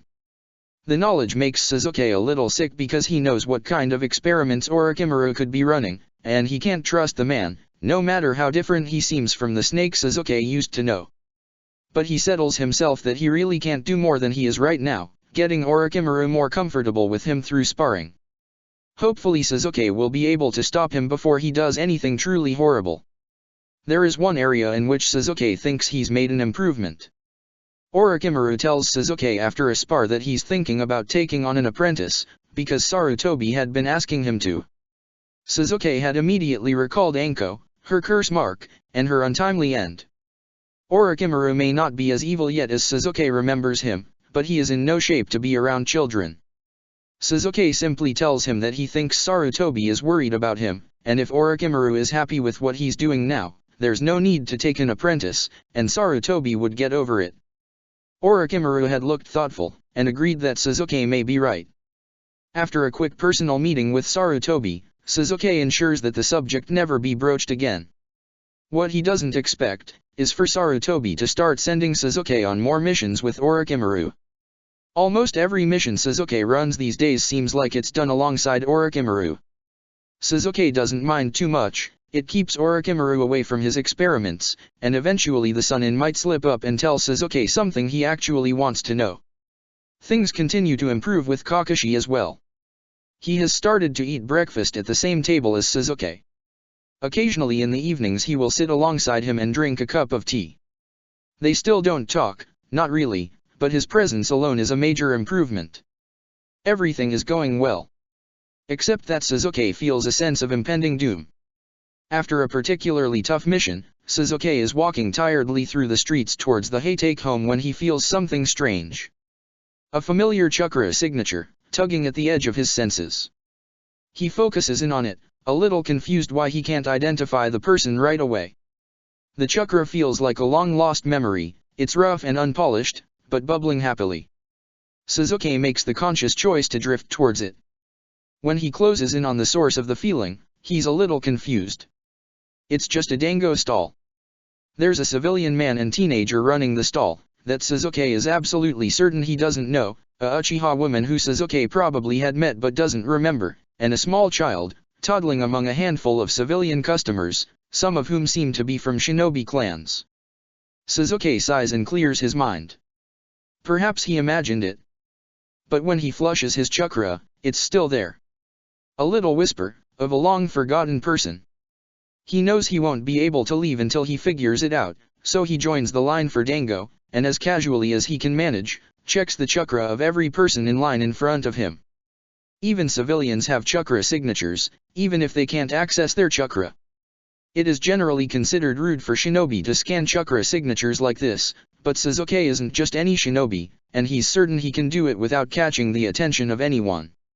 Suzuki is carefully studying the Akimichi two people in front of him when the small child toddles over to him and grabs Suzuki's leg for balance. He shuts off his chakra flow as fast as possible, not knowing how much chakra output would hurt a toddler. He doesn't quite manage it fast enough, and the kid gasps and falls over. He looks up and Suzuki cringes internally. If this kid starts crying, he doesn't know what he's supposed to do. He's never been around children. At least, not since he was a child himself. Luckily for him, the toddler breaks into a wide smile and makes to grab for Suzuki's leg again.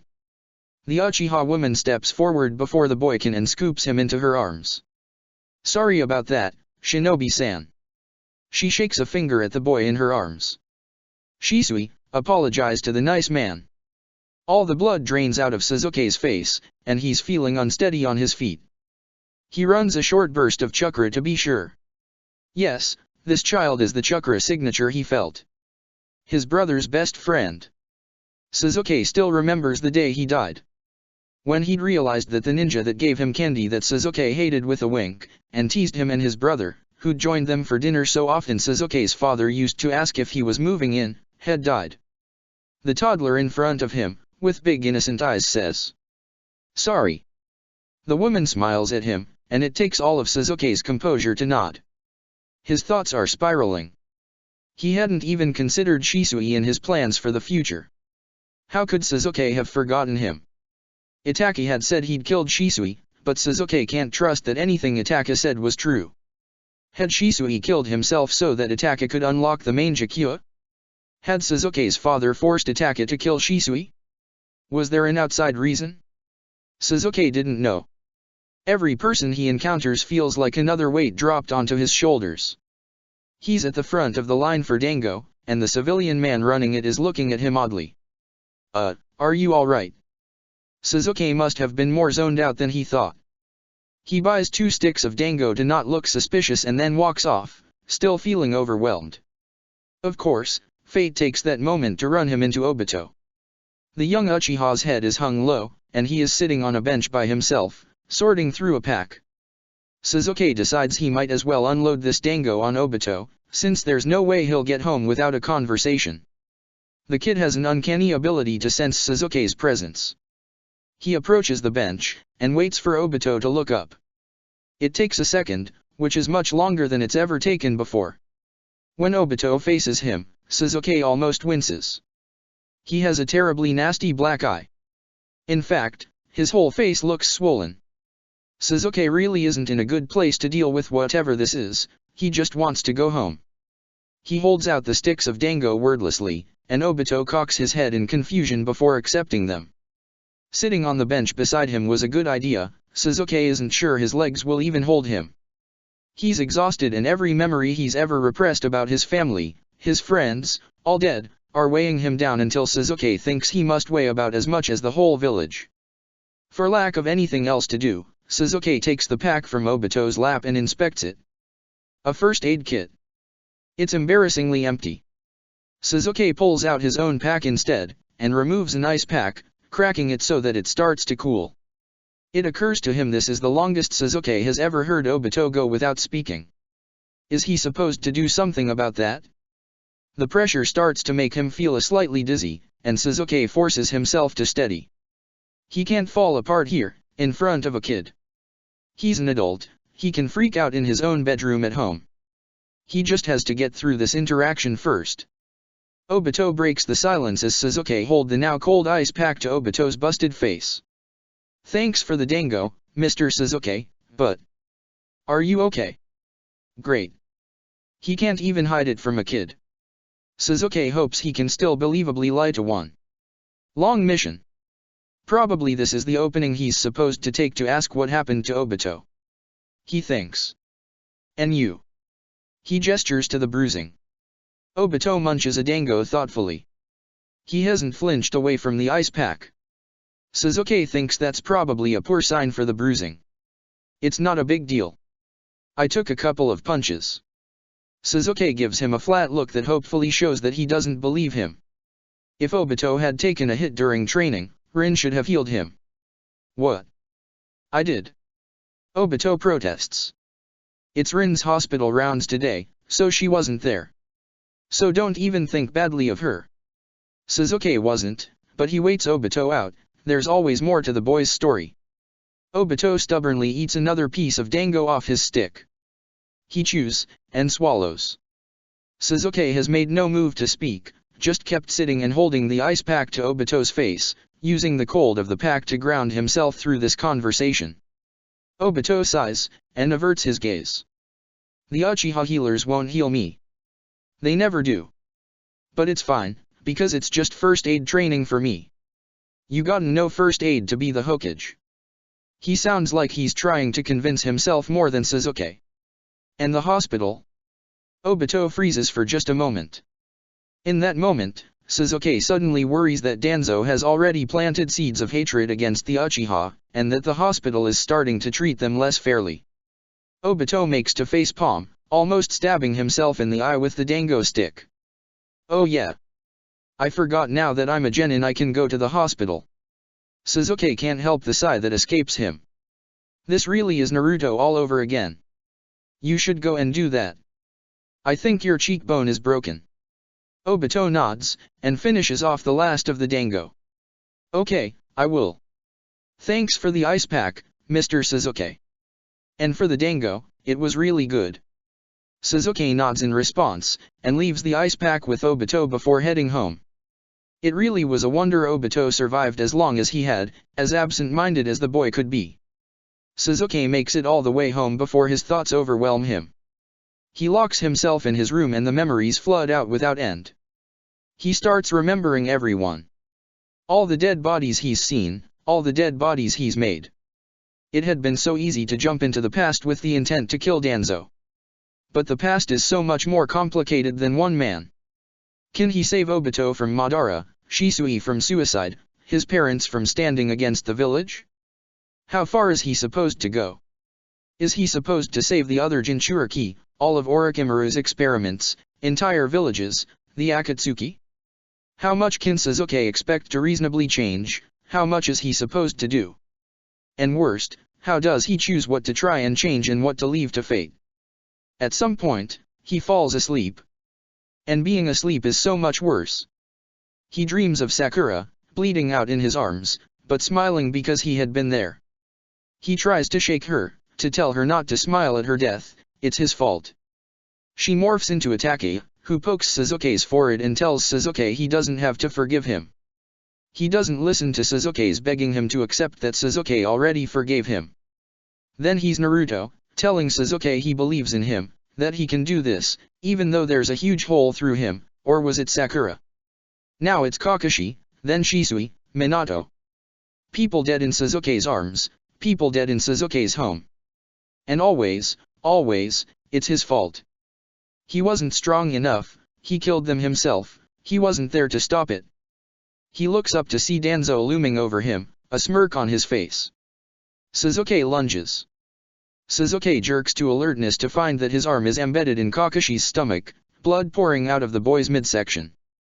Suzuki performs 2 Kai in quick succession. This isn't a genjutsu, this isn't a dream. He just stabbed Kakashi. Probably while Kakashi was doing one of his increasingly half-hearted assassination attempts. There's no time to panic, Kakashi might die. His little face looks so shocked as he rapidly looks from Suzuki to his middle. Suzuki knows you aren't supposed to pull a weapon out of a wound. But the weapon is his hand. And it's his only hand. He won't be able to carry Kakashi to the hospital without it. Taking a breath, He pulls his hand out of Kakashi as smoothly as possible. Blood pours from the wound. Kakashi now looks terrified. Sasuke sweeps him up in his arm and bolts out of the house, onto the rooftops, faster and faster. Kakashi is small enough still that Sasuke can cradle him like a child with his one remaining arm. His small face gets paler each second. Sasuke's attempted clarity is interrupted by the intrusive thought that Kakashi hadn't been carrying a weapon. As if hearing his thoughts, Kakashi croaks out, "I'm really sorry." Kakashi had been completely unprepared for resistance. Kakashi hadn't been trying to attack him. Kakashi had tried to wake him from his nightmare. Sasuke stutters, nearly sliding off a roof before he regains his footing. "It's all my fault." "Hold on, Kakashi." The boy's first attempt to reach out to Sasuke, and Sasuke may have just killed him. The hospital comes into view. Kakashi's breathing starts getting labored. "Don't fall asleep, Kakashi. Stay with me." He leaps off the roof and into the hospital waiting room. He flares his chakra so sharply he's sure there isn't a person in the hospital who isn't aware of him. "I need a medic, now," Sasuke shouts, and 2 medics and half a dozen nurses scurry around a corner. A cot is shoved in front of him and Sasuke lays Kakashi on it as gently as possible. A medic looks at the wound, then at him. "What happened?" "I stabbed him. He woke me up from a nightmare and I impaled him." The medic nods and shouts several instructions at once. Kakashi looks at him, and he looks so afraid. Then he closes his eyes. Sasuke knows better than to follow the nurses and medics, but he does so anyway.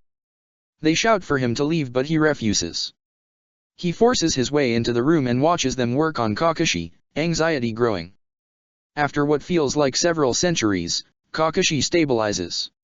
Sasuke almost collapses on the floor. The bravest of the nurses comes up to him and tells him Kakashi is unlikely to wake up for a couple of hours, and Sasuke might want to get cleaned up. That's about when Sasuke notices that his gray sleeping clothes are almost completely maroon, and he's absolutely covered in Kakashi's blood. Nodding his assent, Sasuke makes his way to the bathroom, and wonders despairingly if any amount of washing will take away the feeling of Kakashi's blood on his hand. Chapter 8. Sasuke is scrubbing the floors where his parents died, but no matter how hard he scrubs, their blood just won't come out of the floorboards. Mother would hate it if she could see how awful the stains looked. She worked hard to keep the main house beautiful. Itachi had ruined it all. Ruined their family, ended his parents' lives. And now Sasuke is all alone, and the blood just won't come off the floors. He wipes his eyes angrily, and keeps scrubbing. Someone grabs Sasuke's hand, and he jerks, reflexively. No one should be here. Not in the main house. "Itachi?" Sasuke grabs for a kunai, but his pouch isn't there. He throws a punch, lightning fast, and it's dodged. He falls back, looking up into the face of Naruto. The blonde stares worriedly down at Sasuke, his blue eyes searching him. Sasuke blinks, and blinks again. The image of Naruto wavers, but the concern doesn't. "No, Sasuke, it's Minato." "Minato? Who is?" It snaps back to him all at once. He's in the past. He is not 8 years old. He is in a house, but it's not the Uchiha. It's the Hatake. When did he get here? Minato, not Naruto, is looking at him with open alarm. It's still somehow a warm emotion, coming from him. Things are still blurring. Sasuke swears his parents' blood is right there on the floor. Kakashi is. Kakashi. Why isn't he at the hospital with Kakashi? Sasuke doesn't even know if he's alive. Minato shakes his head. "It's fine." "Sasuke, are you okay?" Sasuke remembers sticking his hand through Kakashi's middle, all the blood. The terrified look on Kakashi's face. He throws up, only managing at the last second not to do so directly on Minato. A cup of water comes out of nowhere, and Sasuke reaches to take it gratefully. As his hand grips the cup, he notices that his hand is speckled with blood. Kakashi's blood. He drops the cup and it shatters. Minato crouches down and slowly reaches out to Sasuke. "I think you might need to clean up first." "Come on then." Minato gently but firmly grabs Sasuke by the wrist and pulls him to his feet.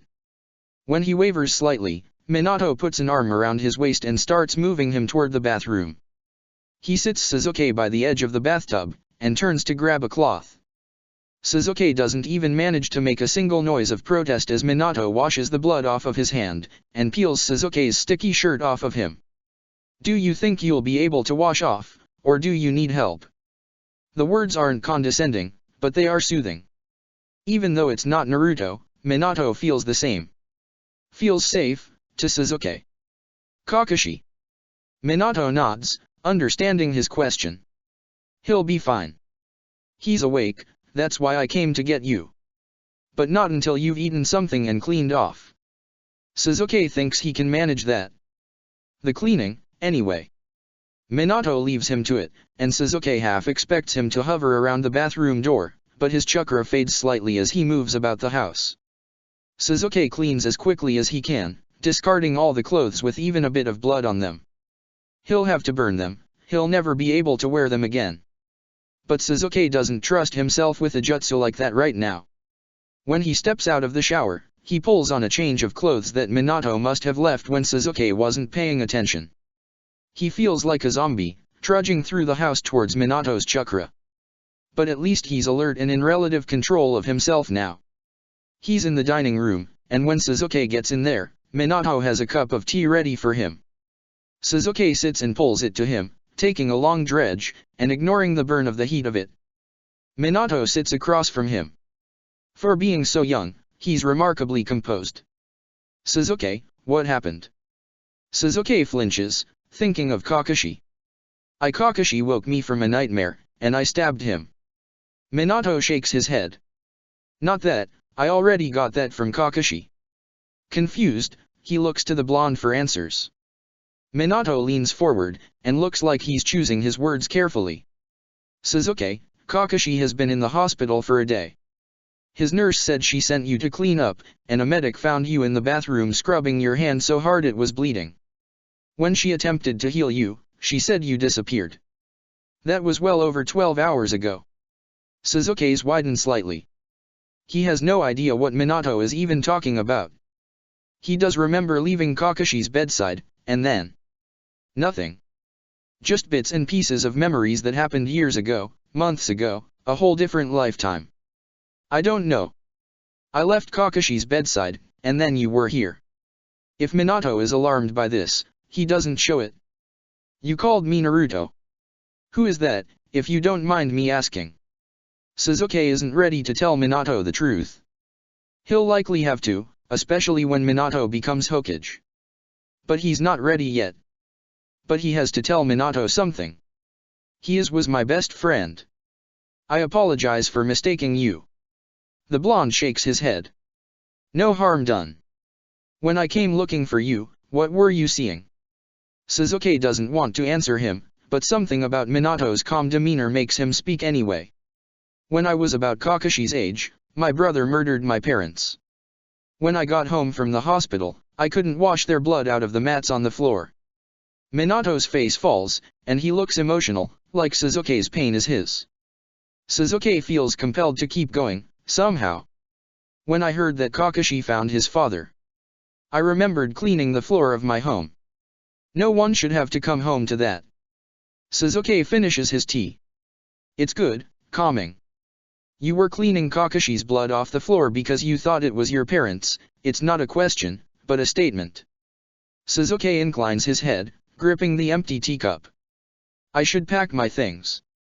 Kakashi shouldn't have to live in a house where he's afraid." The vicious head shake that Sasuke receives in return causes him to pause in his musings. "You shouldn't leave. It would upset Kakashi." Sasuke huffs.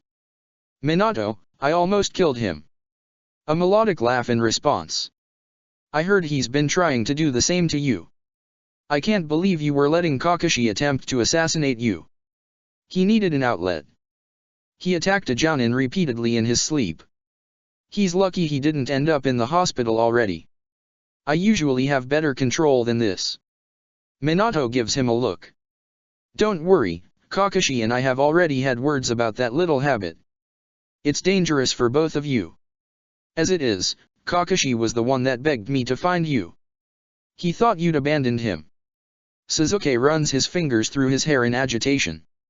Please don't lie to me to spare my feelings, Kakashi and I are barely amicable.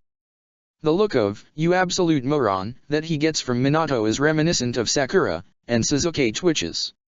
Sasuke, Kakashi was terrified you would leave. He thinks he went too far. He may act like he hates you, but he's only 6. You're more of a parent to him than you think. He acts out around you because he feels safe with you.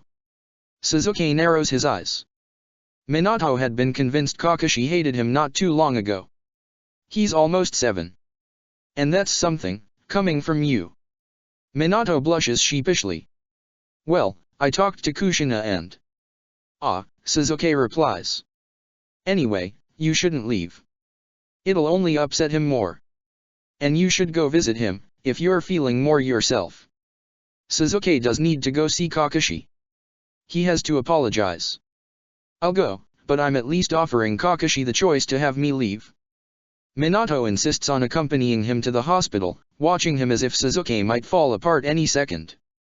Fair enough, he supposes. Sasuke hasn't been like that since. Well, it's been a long time since he'd been in that bad of a place. He'll have to be more careful, have to be more in control. He can't afford any lapses. He's also privately grateful to Minato for not making a bigger deal of how he'd found Sasuke. If it had actually been Naruto, Sasuke never would have heard the end of it. Sasuke feels exhausted by the time he reaches Kakashi's room, and even though he's clean, he must look terrible. He looks to Minato, who nods encouragingly. Sasuke enters. Kakashi is laying in the bed, and he's pale, but he looks so much better than last night. He's awake, and he watches Sasuke carefully as he enters and sits beside Kakashi's bed. As the adult, Sasuke assumes he should be the one to start this conversation. Kakashi, this is all my fault. That's what you said last night. Kakashi's voice is quiet and scratchy. Sasuke thinks back to the whole ordeal. He vaguely remembers saying something similar while running with Kakashi. That's because it's true. It's my fault this happened to you. Kakashi shakes his head. Sasuke is prepared to argue, but Kakashi speaks first. That's what you were saying while you were asleep. You filled the house with this weird chakra, and I went to see what was going on, and you just kept saying that. It's all my fault. He sighs. Sasuke absolutely does not want to talk about his nightmares with Kakashi. I apologize you had to hear that. I was having a nightmare. Kakashi nods thoughtfully. It's quiet for a moment. Then, in almost a whisper, Kakashi asks. Did someone die because of you too? As far as Sasuke knows, Kakashi hasn't gotten his first kill yet. He certainly hasn't killed any comrades that Sasuke is aware of. He should at least answer the kid's question first. Yes, there are many people who died because of mistakes I made. Sometimes I see them when I sleep. Sasuke doesn't mention that all of his nightmares have perfect clarity because of the Sharingan. He's not supposed to have one here. Kakashi nods acceptingly. Then, even more quietly. Someone's dead because of me too. Sasuke leans in a little, trying to project the same kind of accepting calm that Minato had shown him earlier. Who, Kakashi? Kakashi closes his eyes. Laying in the hospital bed, he really does look little. A child. Not even quite 7. My dad. This surprises Sasuke, but he does not show it. Just waits it out. If Sasuke has any good qualities, patience is one of them. Everyone in the village hated my dad. I hated him too. Everyone said he betrayed the village and started a war. I believed them. I think that's why he... Kakashi trails off, and Sasuke sees he's shaking a little bit. Sasuke has never seen this much emotion from any variation of Kakashi ever. He almost doesn't know what to do with it. So for a moment, he pretends it isn't Kakashi, but him, laying in the hospital after the massacre, blaming himself for not getting there earlier, for not loving Itachi enough, for being an annoying brother. Slowly, Sasuke reaches out and puts his hand over one of Kakashi's. That was never your fault. Kakashi jerks to face him, but he doesn't pull his hand away. He betrayed the village, so I don't miss him. It's just my fault. Sasuke knows that isn't true. He knows because he's felt it. All his love for Itachi pushed into hatred, but not really. It's okay to miss him. Kakashi sniffs a little bit, and Sasuke notes that his eyes are red, though he isn't crying. No, it's not, and Minato-sensei says it's not okay to attack you either, so when you leave, that's my fault too. That takes him aback, and he blinks, unsure of what to say. That parenting book Sasuke had picked up and read when he first decided to stay with Kakashi floats into his mind. Most of it had been civilian garbage, and Sasuke had thrown the book out in disgust the moment he finished it. But, it had said that consistency was really important for kids. That was part of the reason why Sasuke had allowed Kakashi to continue his assassination attempts, though he'd never admit that to Minato, even under torture. Maybe all Sasuke has to do is say he plans to stay. Would that be enough? He hopes so. Kami knows he has no other plan if it doesn't. Kakashi, I am not planning on leaving. Kakashi turns wide eyes to him. What? What happened to you last night was my fault, not yours. I should have known eventually you would catch me by surprise. I'm a jounin. I should have known I could seriously hurt you. Kakashi's gaze is so hopeful Sasuke hardly feels like it's the same child. You really aren't leaving. Sasuke shakes his head. Not unless you want me to. Kakashi gapes, or Sasuke assumes he is, he's still wearing the mask, even in a hospital. Some things never change. Kakashi doesn't say anything else, and eventually he falls asleep. The second he closes his eyes, Sasuke looks around the room until he finds what he was looking for. The 4 in Kakashi's arm is loaded with pain reliever. The kind that makes even the most hardened shinobi more emotional and less guarded. From what little he knows from Sakura, Umbu straight up refuse it, calling it truth serum and not wanting to reveal their identities. Sakura had rolled her eyes and confided that the higher-level medics knew who they all were anyway. He shakes the memory away, and looks down at Kakashi. No wonder the kid had been so emotional. He's on a high enough dose. Sasuke is fairly lucky the kid was coherent. The thing about his dad was new. Sasuke had never heard or even guessed that Kakashi had ever felt this way, in this life or his last. Sasuke decides that this conversation can stay here. He feels sure Kakashi will be embarrassed by it when he wakes, and Sasuke won't tease him for it. Not for this. The next day, when Kakashi is released on the condition he stay in bed for a day or two, Sasuke finds that all the blood has been cleaned off the floor, and his sleeping clothes have been burned. Minato's chakra still hangs faintly in the air. Sasuke is pretty sure he's never done anything in his life to deserve a friend like either Naruto or Minato. But somehow, as he settles Kakashi into his bed, still fairly high on painkillers, Sasuke can't find it within himself to be upset about it. Chapter 9. It's been a few months since Kakashi had landed in the hospital, and Sasuke could not be more frustrated. Not with Kakashi, of course. Although the kid had been an absolute pain in Sasuke's side to keep in bed for the last 2 days of his bed rest. Afterwards, the kid was a little more present. He ate dinner with Sasuke every night his team was in town, and he had started having the occasional actual conversation with him. Never about small talk, always about different jutsu ideas or a rant about Minato's latest teamwork practice. In fact, Sasuke actually missed the brat trying to attack him, so he'd made a point to challenge Kakashi to a spar here and there. That was not to say Kakashi was above punishing Sasuke in his own way.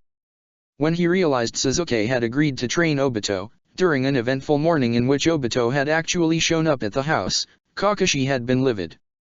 Instead of hiding away like he would have before, he went on a different offensive.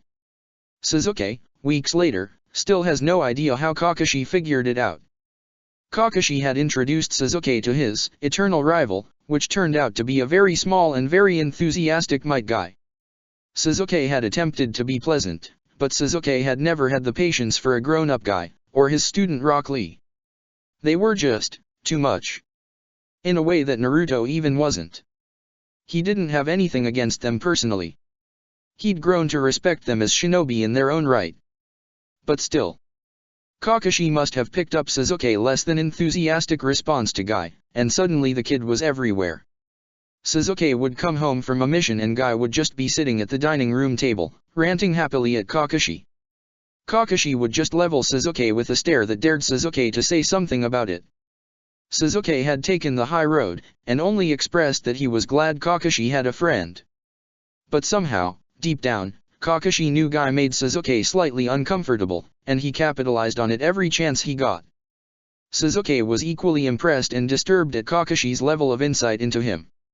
But Sasuke wasn't frustrated about that.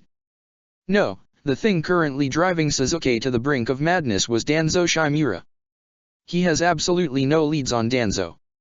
Every time Sasuke thinks he has even part of a hint, it's gone before he can make any progress. He's done everything he can think of. Physical surveillance. Subtly interrogating Danzo's neighbors, fellow shinobi, shopkeepers, anyone. Sasuke had even gone through the records department, trying to find even a scrap of proof of what Sasuke knows. It's like trying to catch smoke. For how comically over-the-top evil Danzo is in the future, he's religiously covering his tracks in this time.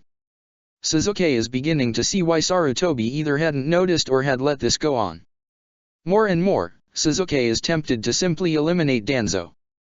The thought of killing Danzo is so satisfying it almost makes up for the loss of public shaming that would be missed if Sasuke can't prove anything. The only thing worse than Danzo himself is that Sasuke is beginning to believe that Danzo's network is strong enough to go on without him. There's no way Danzo can be running the entire thing, he's too much of a public figure. He has to have some other contacts. And for that reason alone, as much as it angers him, Sasuke is just going to have to wait for Danzo to make a mistake. Sasuke has just finished reading the last round of records, and once again found nothing.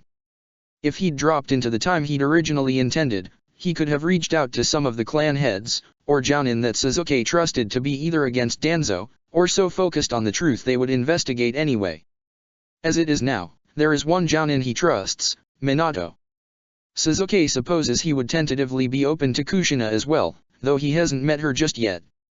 He also knows the Nara head and Tsunade had been very against Danzo when Tsunade had been Hokage, but Sasuke has no way of knowing if they feel that way already. Tsunade is a grieving, young person, and Shikaku Nara has just recently made Jounin, against his will if Sasuke heard through the grapevine correctly. Begrudgingly, Sasuke admits to himself that the Uchiha clan likely already holds distaste for Danzo. His anti-Uchiha stance was what had cost him the position of Hokage to Sarutobi initially. But for those exact reasons, no one would believe the Uchiha if they were the ones to come forward with information. Leaving the records office, Sasuke finds he isn't even sure where to go. At this point, wandering the village seems purposeless. So he ends up where he normally ends up when he's lost in thought.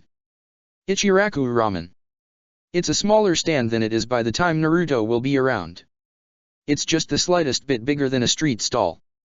Whenever Sasuke gets lost in thought, he usually ends up here. From what he's heard from Minato, it's strange he's never seen Kushina here, as Minato swears it's by far her favorite restaurant.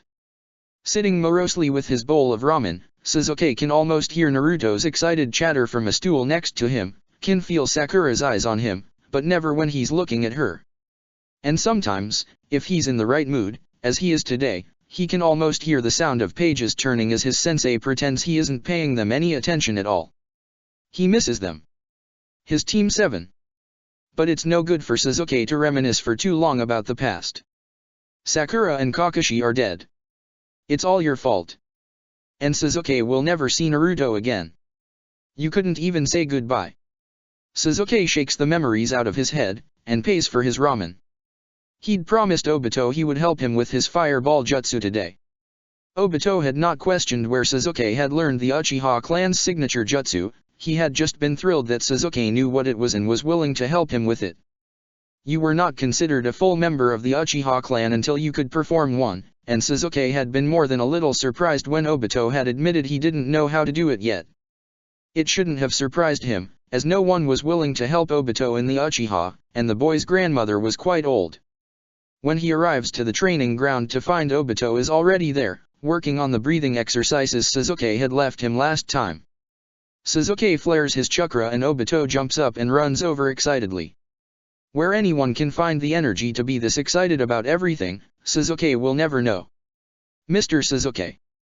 I learned all the breathing exercises, want to see? He inclines his head, knowing Obito doesn't really need an answer and Suzuki is about to see them anyway.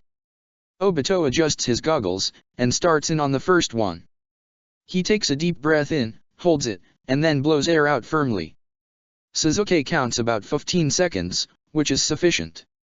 Then Obito sticks several leaves to himself with chakra and does it again. Suzuki is amused to see that instead of the traditional leaf on the forehead chakra exercise, Obito has stuck one to his shirt, one to the side of his face, and one on the back of his dominant hand. It shows above average control to be able to do all three at once, and Obito once again is able to maintain a steady stream of air for 15 seconds. Obito beams expectantly up at Suzuki. Well done. Now, show me the hand signs, no chakra. Obito weaves the 6 hand signs slowly, then speeds them up, without chakra as requested. Once Obito is able to handle the full technique, and control his chakra better, the number of hand signs can be cut down to 2.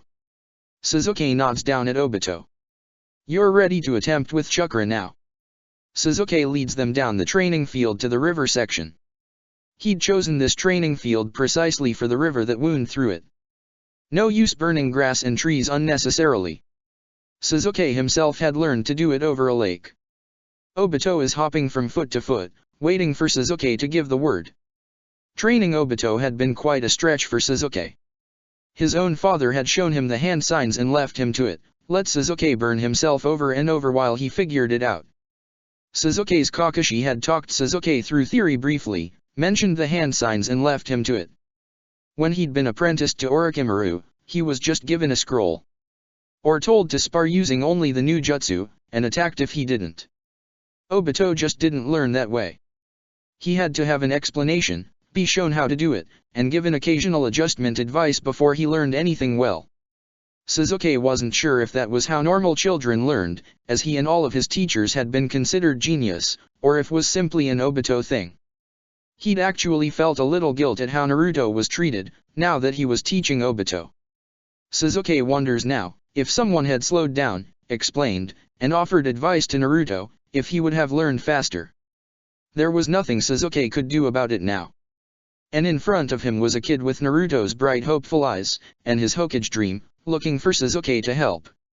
So he would. Suzuki slowly goes through the hand signs again. The first 2 hand signs accompany you drawing in breath, form the next 2 while you hold the air in your lungs, and the last 2 while you expel it. Obito bobs his head and copies Suzuki. Suzuki turns towards the lake and does it again, slowly, this time with chakra. He emits a carefully controlled fireball that covers the whole surface of the river.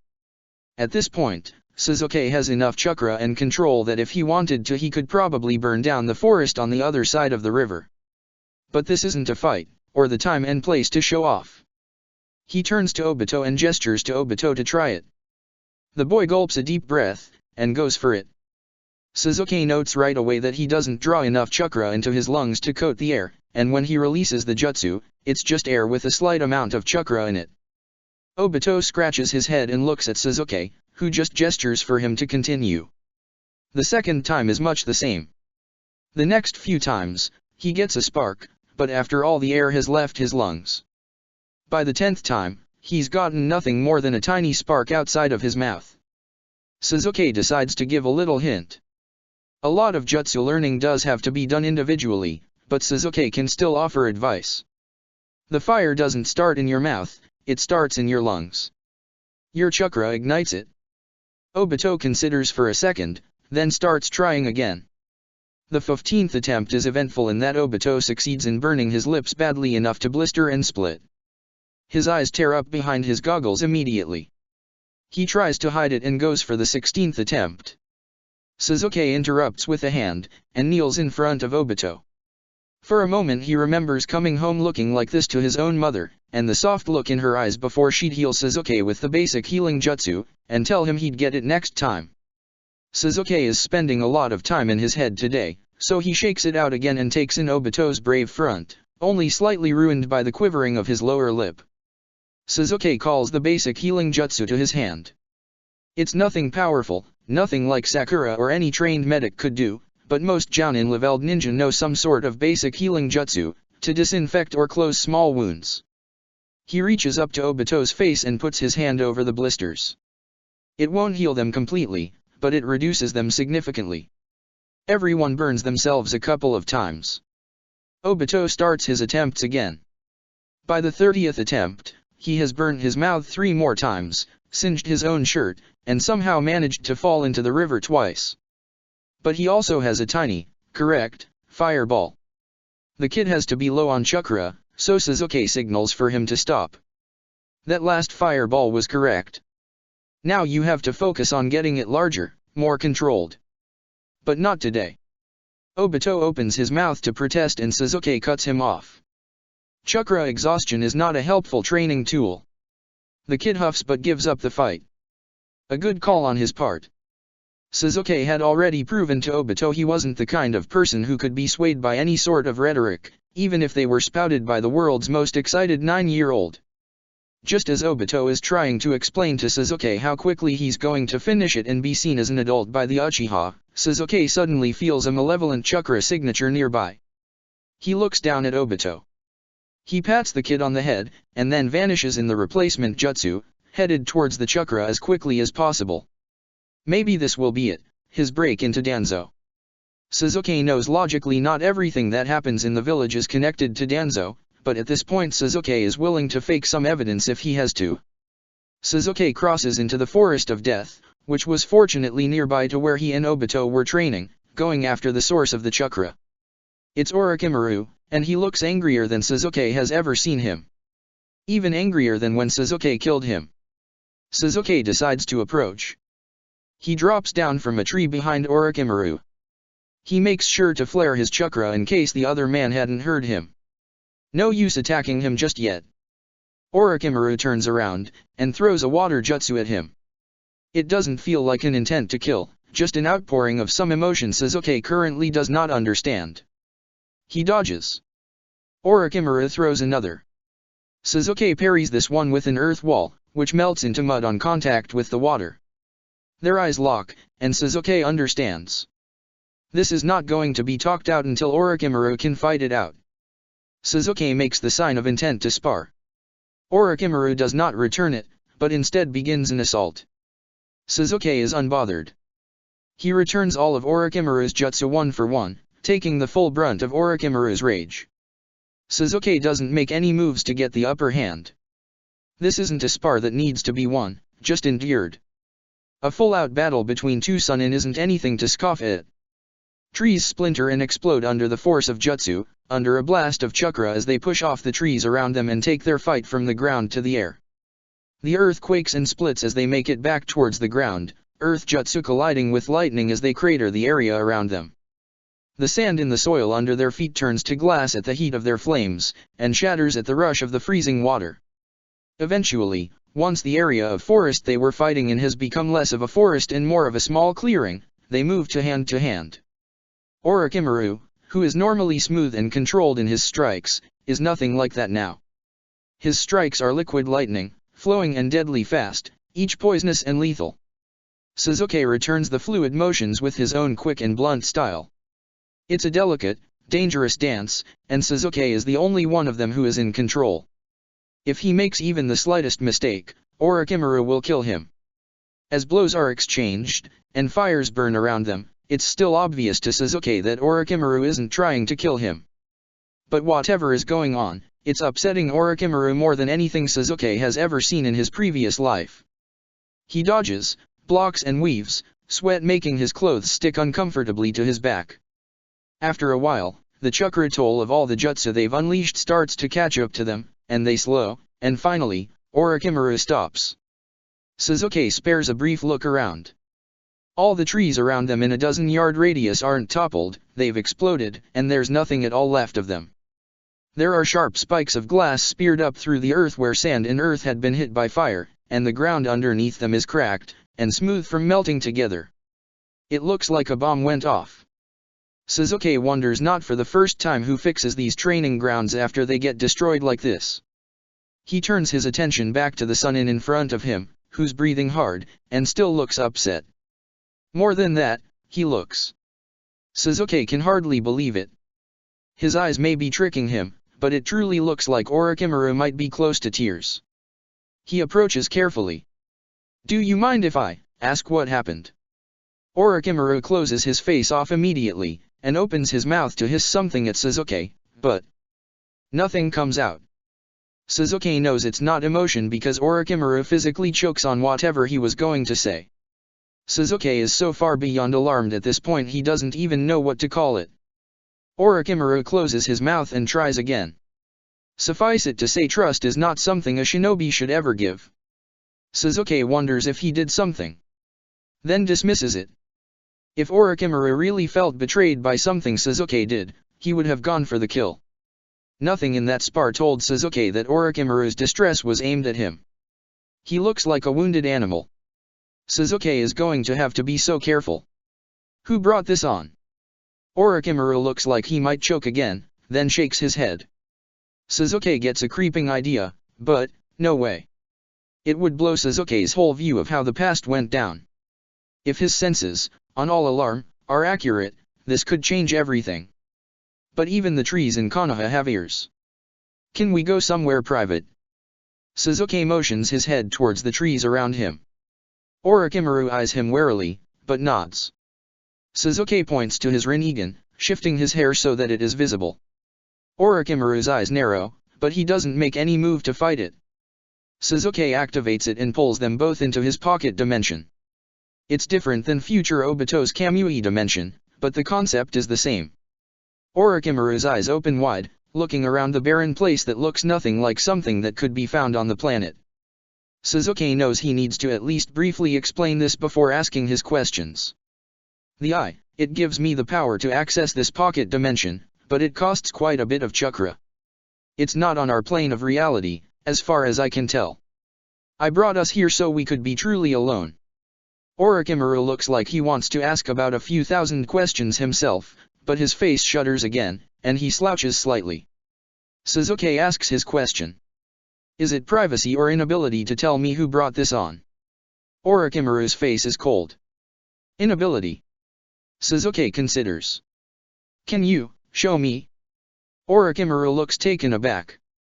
Why do you desire this? Because I want to know all about the underbelly of this village doesn't seem like a good reason. Suzuki pretends he's Naruto for a moment. I've never seen you in this much distress before. Is it wrong to look out for a comrade? The suspicion is evident on Orochimaru's face. Suzuki lets him think through all possible options. Would you return me to Konoha if I said no? Suzuki inclines his head. Of course. I could try and prove it to you, but I'm not sure I have enough chakra to ferry us back and forth another several times. You'll have to take my word for that. Orochimaru considers for another few moments, and then he nods once at Suzuki, and sticks his tongue out. Suzuki raises an eyebrow questioningly, but then he sees it. A seal, black and clearly fresh, on the very back of Orochimaru's tongue, near his throat. Suzuki walks forward slowly to get a closer look. Orochimaru does not stop him. Suzuki has seen this seal before. On that weird replacement Team 7 got. Sai, or whatever.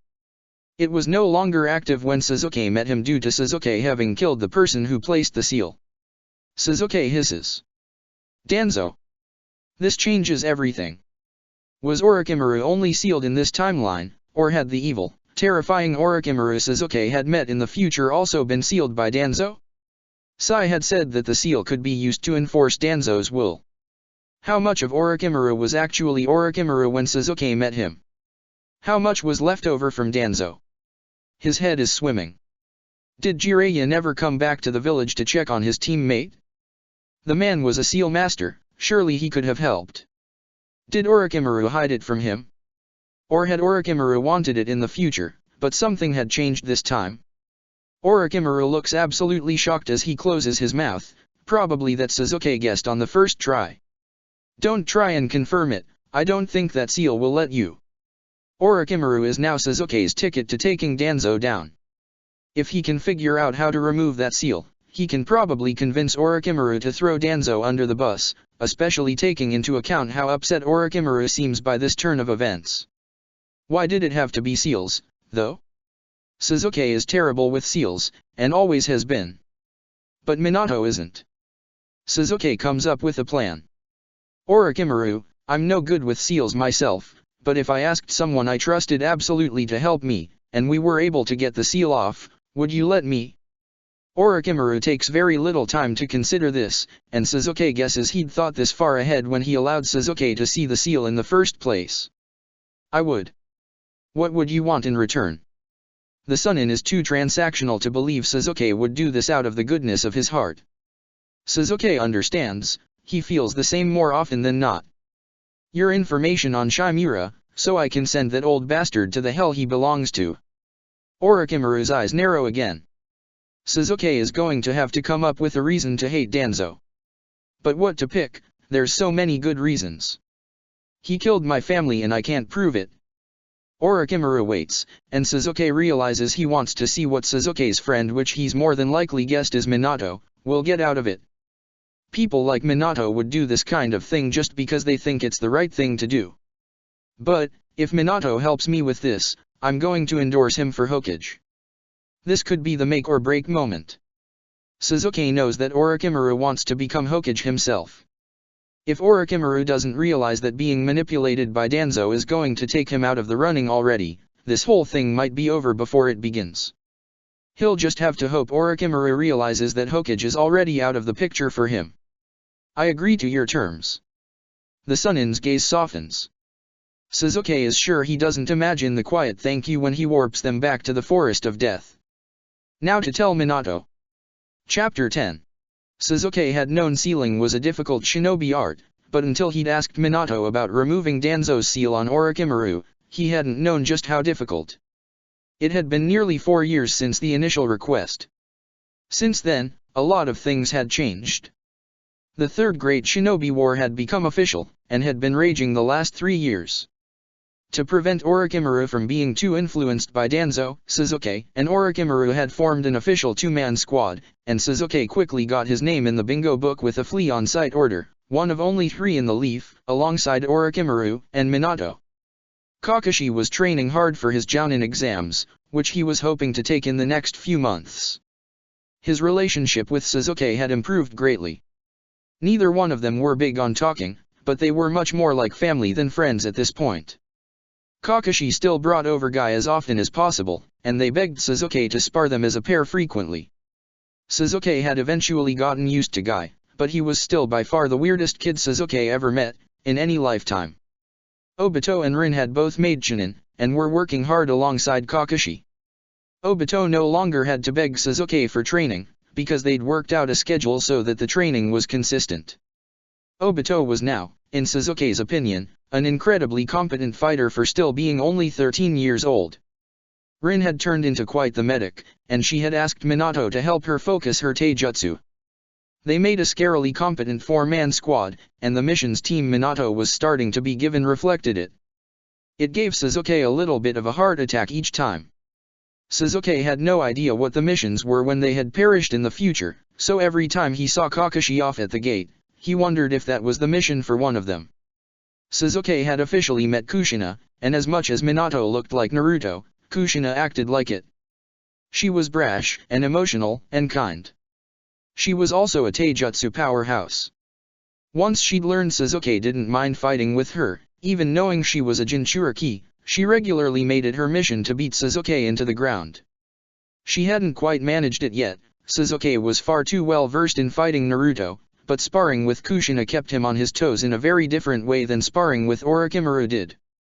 He'd seen a little Itaki only once, and Suzuki had kept a careful watch over him since, though he never interfered. He wasn't sure he was ready to. But little Itaki had been adorable as a toddler. As for the seal, Minato was certain he was close to solving it. The first step in removing a seal was, apparently, understanding a seal. After meeting with Orochimaru and studying the seal in depth, Minato had copied it out on paper and studied it religiously. It had taken far longer than Suzuki would have anticipated. Apparently each seal line could mean dozens of different things depending on how it interacted with other lines. Minato had explained it once, and Suzuki may have considered himself a genius, but the conversation left his head spinning. After that, Minato had announced it couldn't be nullified without a counter seal, which would have to be created from scratch. And that was where they were now, with Minato's several dozenth prototype, which he swears is getting much closer. Which leads Sasuke to today. He's been summoned to the Hokage's office, alone, and he has no idea why. He's slightly concerned that Hiruzen is onto Sasuke's plans concerning Danzo, but Sasuke is too seasoned of a shinobi to show it on his face. He enters the office with no expression on his face. Hiruzen is sitting behind the desk.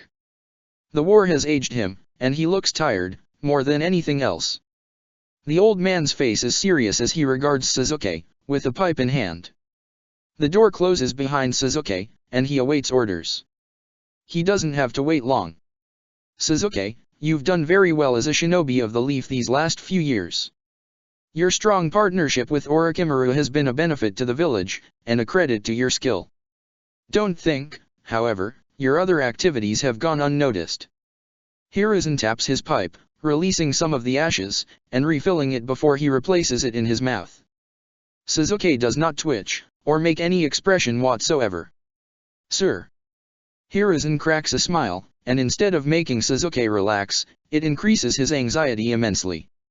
I have heard many reports on your interactions with Team Minato. Kakashi and Obito in particular, have shown marked changes since you took an interest in them. Sasuke resists the urge to shift uncomfortably. He hadn't expected this turn in conversation, and now he really doesn't know what this conversation is about. He waits for the Hokage to continue. Hiruzen lets out a quiet laugh. No need to look so nervous, Sasuke. All reports I have heard on the young Hatake and Uchiha have been nothing short of excellent. And that's why I called you here today. Sasuke seriously doubts he's here simply to get a commendation. The old man pulls a paper out from the pile on his desk. Therefore, it is my pleasure to inform you that you have been assigned a genin team. Sasuke blanks. What? The laugh he receives looks actually genuine. Surprised, are you? Sasuke can't imagine anything he'd like less than receiving a genin team right now. He's worked with Kakashi and Obito, sure, and even Guy at Kakashi's insistence, but training genin from the beginning? Just some random kids? Sir, I don't think I'm cut out for that. Hiruzen waves his hand. Nonsense. Besides, we are low on Jounin sensei. Due to your unusual circumstances, and the war, you may be allowed occasional missions. He doesn't know the first thing about being a good Jounin sensei. What if he screws these kids up and they were better off with who they ended up with in Sasuke's lifetime? Sir, I really... This is an order. Hiruzen's face is more stern now. Sasuke sighs. It's time to accept defeat. For now. Worse, he can't even fail these kids because they're currently in wartime, and failing new recruits is forbidden. He reaches for the papers. Who might these genin be? He doesn't receive a verbal answer, and he flips through the file. To his absolute surprise, he recognizes all three names. Izumo Kamizuki, Katetsu Hagane, and Shisui Uchiha. The Hokage taps his pipe thoughtfully. I handpicked them myself, to better fit with your specialties. This is definitely different. Sasuke remembers hearing about Shisui being teamed with his best friend, and that friend's subsequent death leading to the boy unlocking the Mangekyo due to it. And he's definitely met Izumo and Katetsu before, as they guarded the gates of Konoha throughout Sasuke's time as a genin. Shisui might not unlock the Mangekyo if Sasuke accepts this team as is. However, Danzo is less likely to steal Shisui's eyes if he doesn't. Is Sasuke going to be able to face Shisui Uchiha every day? He guesses he'll have to. Hiruzen had ordered him, after all. What will happen to Orochimaru? Sarutobi's gaze becomes more thoughtful. Orochimaru has grown quite attached to you. Unfortunately, he is needed in the village. Sasuke takes that to mean Danzo is trying to sink his claws all the way in. He'll have to tell Minato to hurry with that seal. And he'll have to keep as close of an eye on Orochimaru as he can. He nods respectfully. When am I supposed to start training the genin? He swears the Hokage's eyes actually twinkle. In about an hour. Sasuke sighs. Of course. No time for him to talk himself out of it. He walks out of the office without another word. A Jounin sensei is never something Sasuke had imagined himself being. And it's worse, knowing all three of his students. He knows the kind of people they became, and when fate inevitably changes, it will be due to him. He's not sure he'll even be good at it. But he can try. And he'll have to. If Shisui dies again, Sasuke isn't sure he'll ever forgive himself. Soon enough, it's time to go to the academy to pick up his team. Sasuke doesn't know much about being a sensei, but he knows he doesn't want to be a habitually late one like Kakashi was. He shows up exactly on time, to the second, outside the academy classroom noted on the file he'd been handed. He enters to see several children in the classroom. The energy is insane. Excited chakra signatures, not yet trained to control themselves, are spilling copious amounts of energy into the room. It's almost choking. Sasuke does not envy any academy instructor. Team 1, follow me.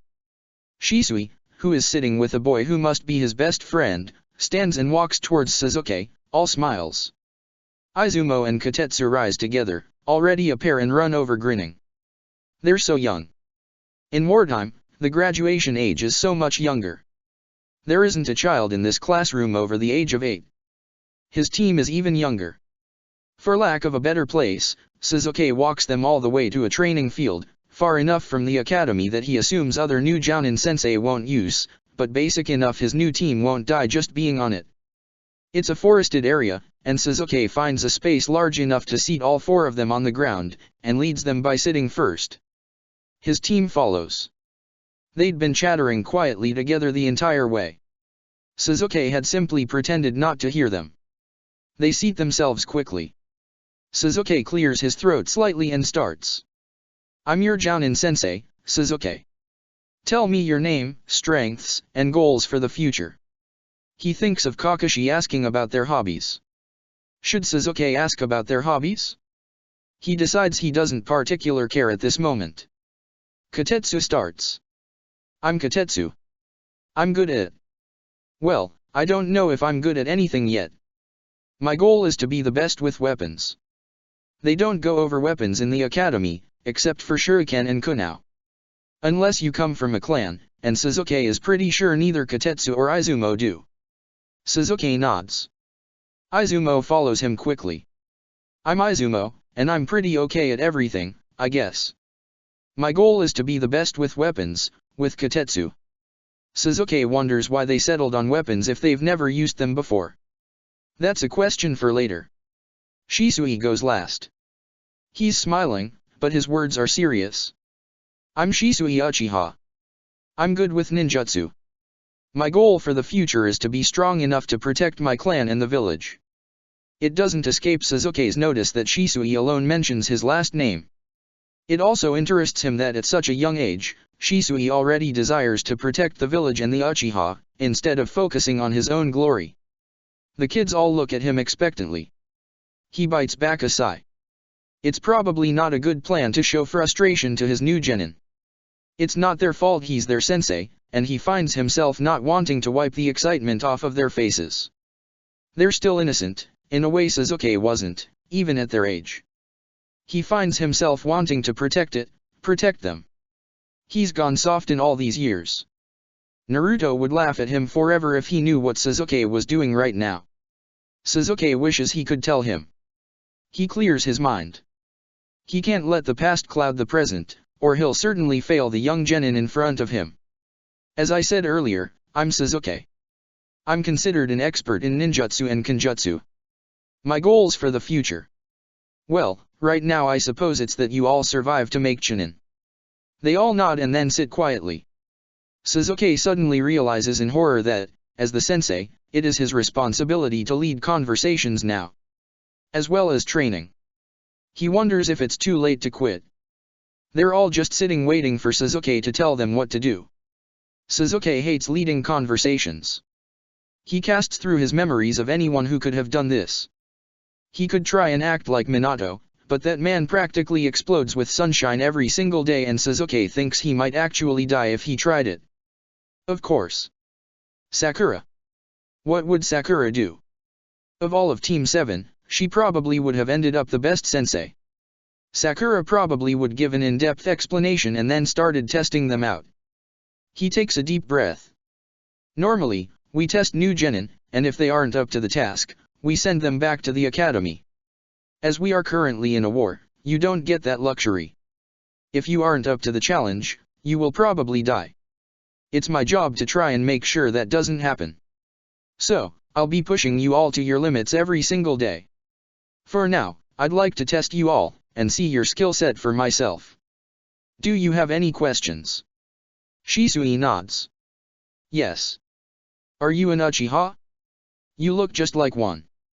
That kid is way too perceptive for his own good. He doesn't think Shisui would buy a lie, the kid's too smart. He also can't tell the truth. It's time to channel his future Kakashi's obnoxious way of diverting questions he didn't want to answer. I don't know. Am I? Shisui wisely gives up, but he gives Sasuke a piercing look that tells him this topic isn't over. Sasuke sets them a series of challenges. They are well versed in the basic academy training. They can all channel chakra, they can all throw a kunao and shuriken with reasonable accuracy, and they know the basic academy fighting style. He spars with them individually. Kotetsu and Izumo both show a fair bit of proficiency in basic strategy. Kotetsu is heavy on defense, while Izumo favors attack. Already, they show excellent signs of a future two-man squad. Shisui knows the Uchiha fighting style, and the fireball jutsu, marking him as a full adult by the standards of the Uchiha. Only Shisui can tree walk of the three. Making the training assignment for the day is easy. He goes over basic chakra control again, and sets Izumo and Kotetsu to walking on trees. Shisui he decides is ready to learn water walking. There isn't a water source nearby, and still water is easier to learn on anyway, so Sasuke does an earth jutsu followed by a water jutsu, with the end result being a small puddle, about 10 feet across and only a few inches deep. It'll be enough to start. In future training sessions, once Shisui learns on this puddle, Sasuke will pick a training ground with flowing water, which is much more difficult. After a few hours, all three of the genin are low on chakra. Shisui has unsurprisingly learned to stand on the puddle. Kotetsu and Izumo have each made a solid attempt at the tree. It'll be hard to balance, a genius Uchiha and two normal shinobi. Sasuke will have to think things through carefully. He calls practice for the day before they all collapse. The sun is low in the sky when he dismisses them home, and tells them to meet him by the river training ground the next morning. They all nod and give a tired nod before they head off in their own directions. Sasuke heads home himself, imagining the snort Kakashi is going to give him when Sasuke breaks the news that he's a Jounin sensei now. He's also going to have to talk to Minato as soon as possible. While Sasuke is stuck training genin, who knows what will happen to Orochimaru. Sasuke is loath to admit it, but he's grown somewhat attached to the snake Sunin. He doesn't want to watch him turn into the monster he's met in the future. And he still needs to take Danzo down. And watch out for Itachi. And kill the members of the Akatsuki as they desert their villages. There's so much to do, and even though Sasuke had landed too early in future, right now he feels like he's running out of time. Check the description for the links to the author.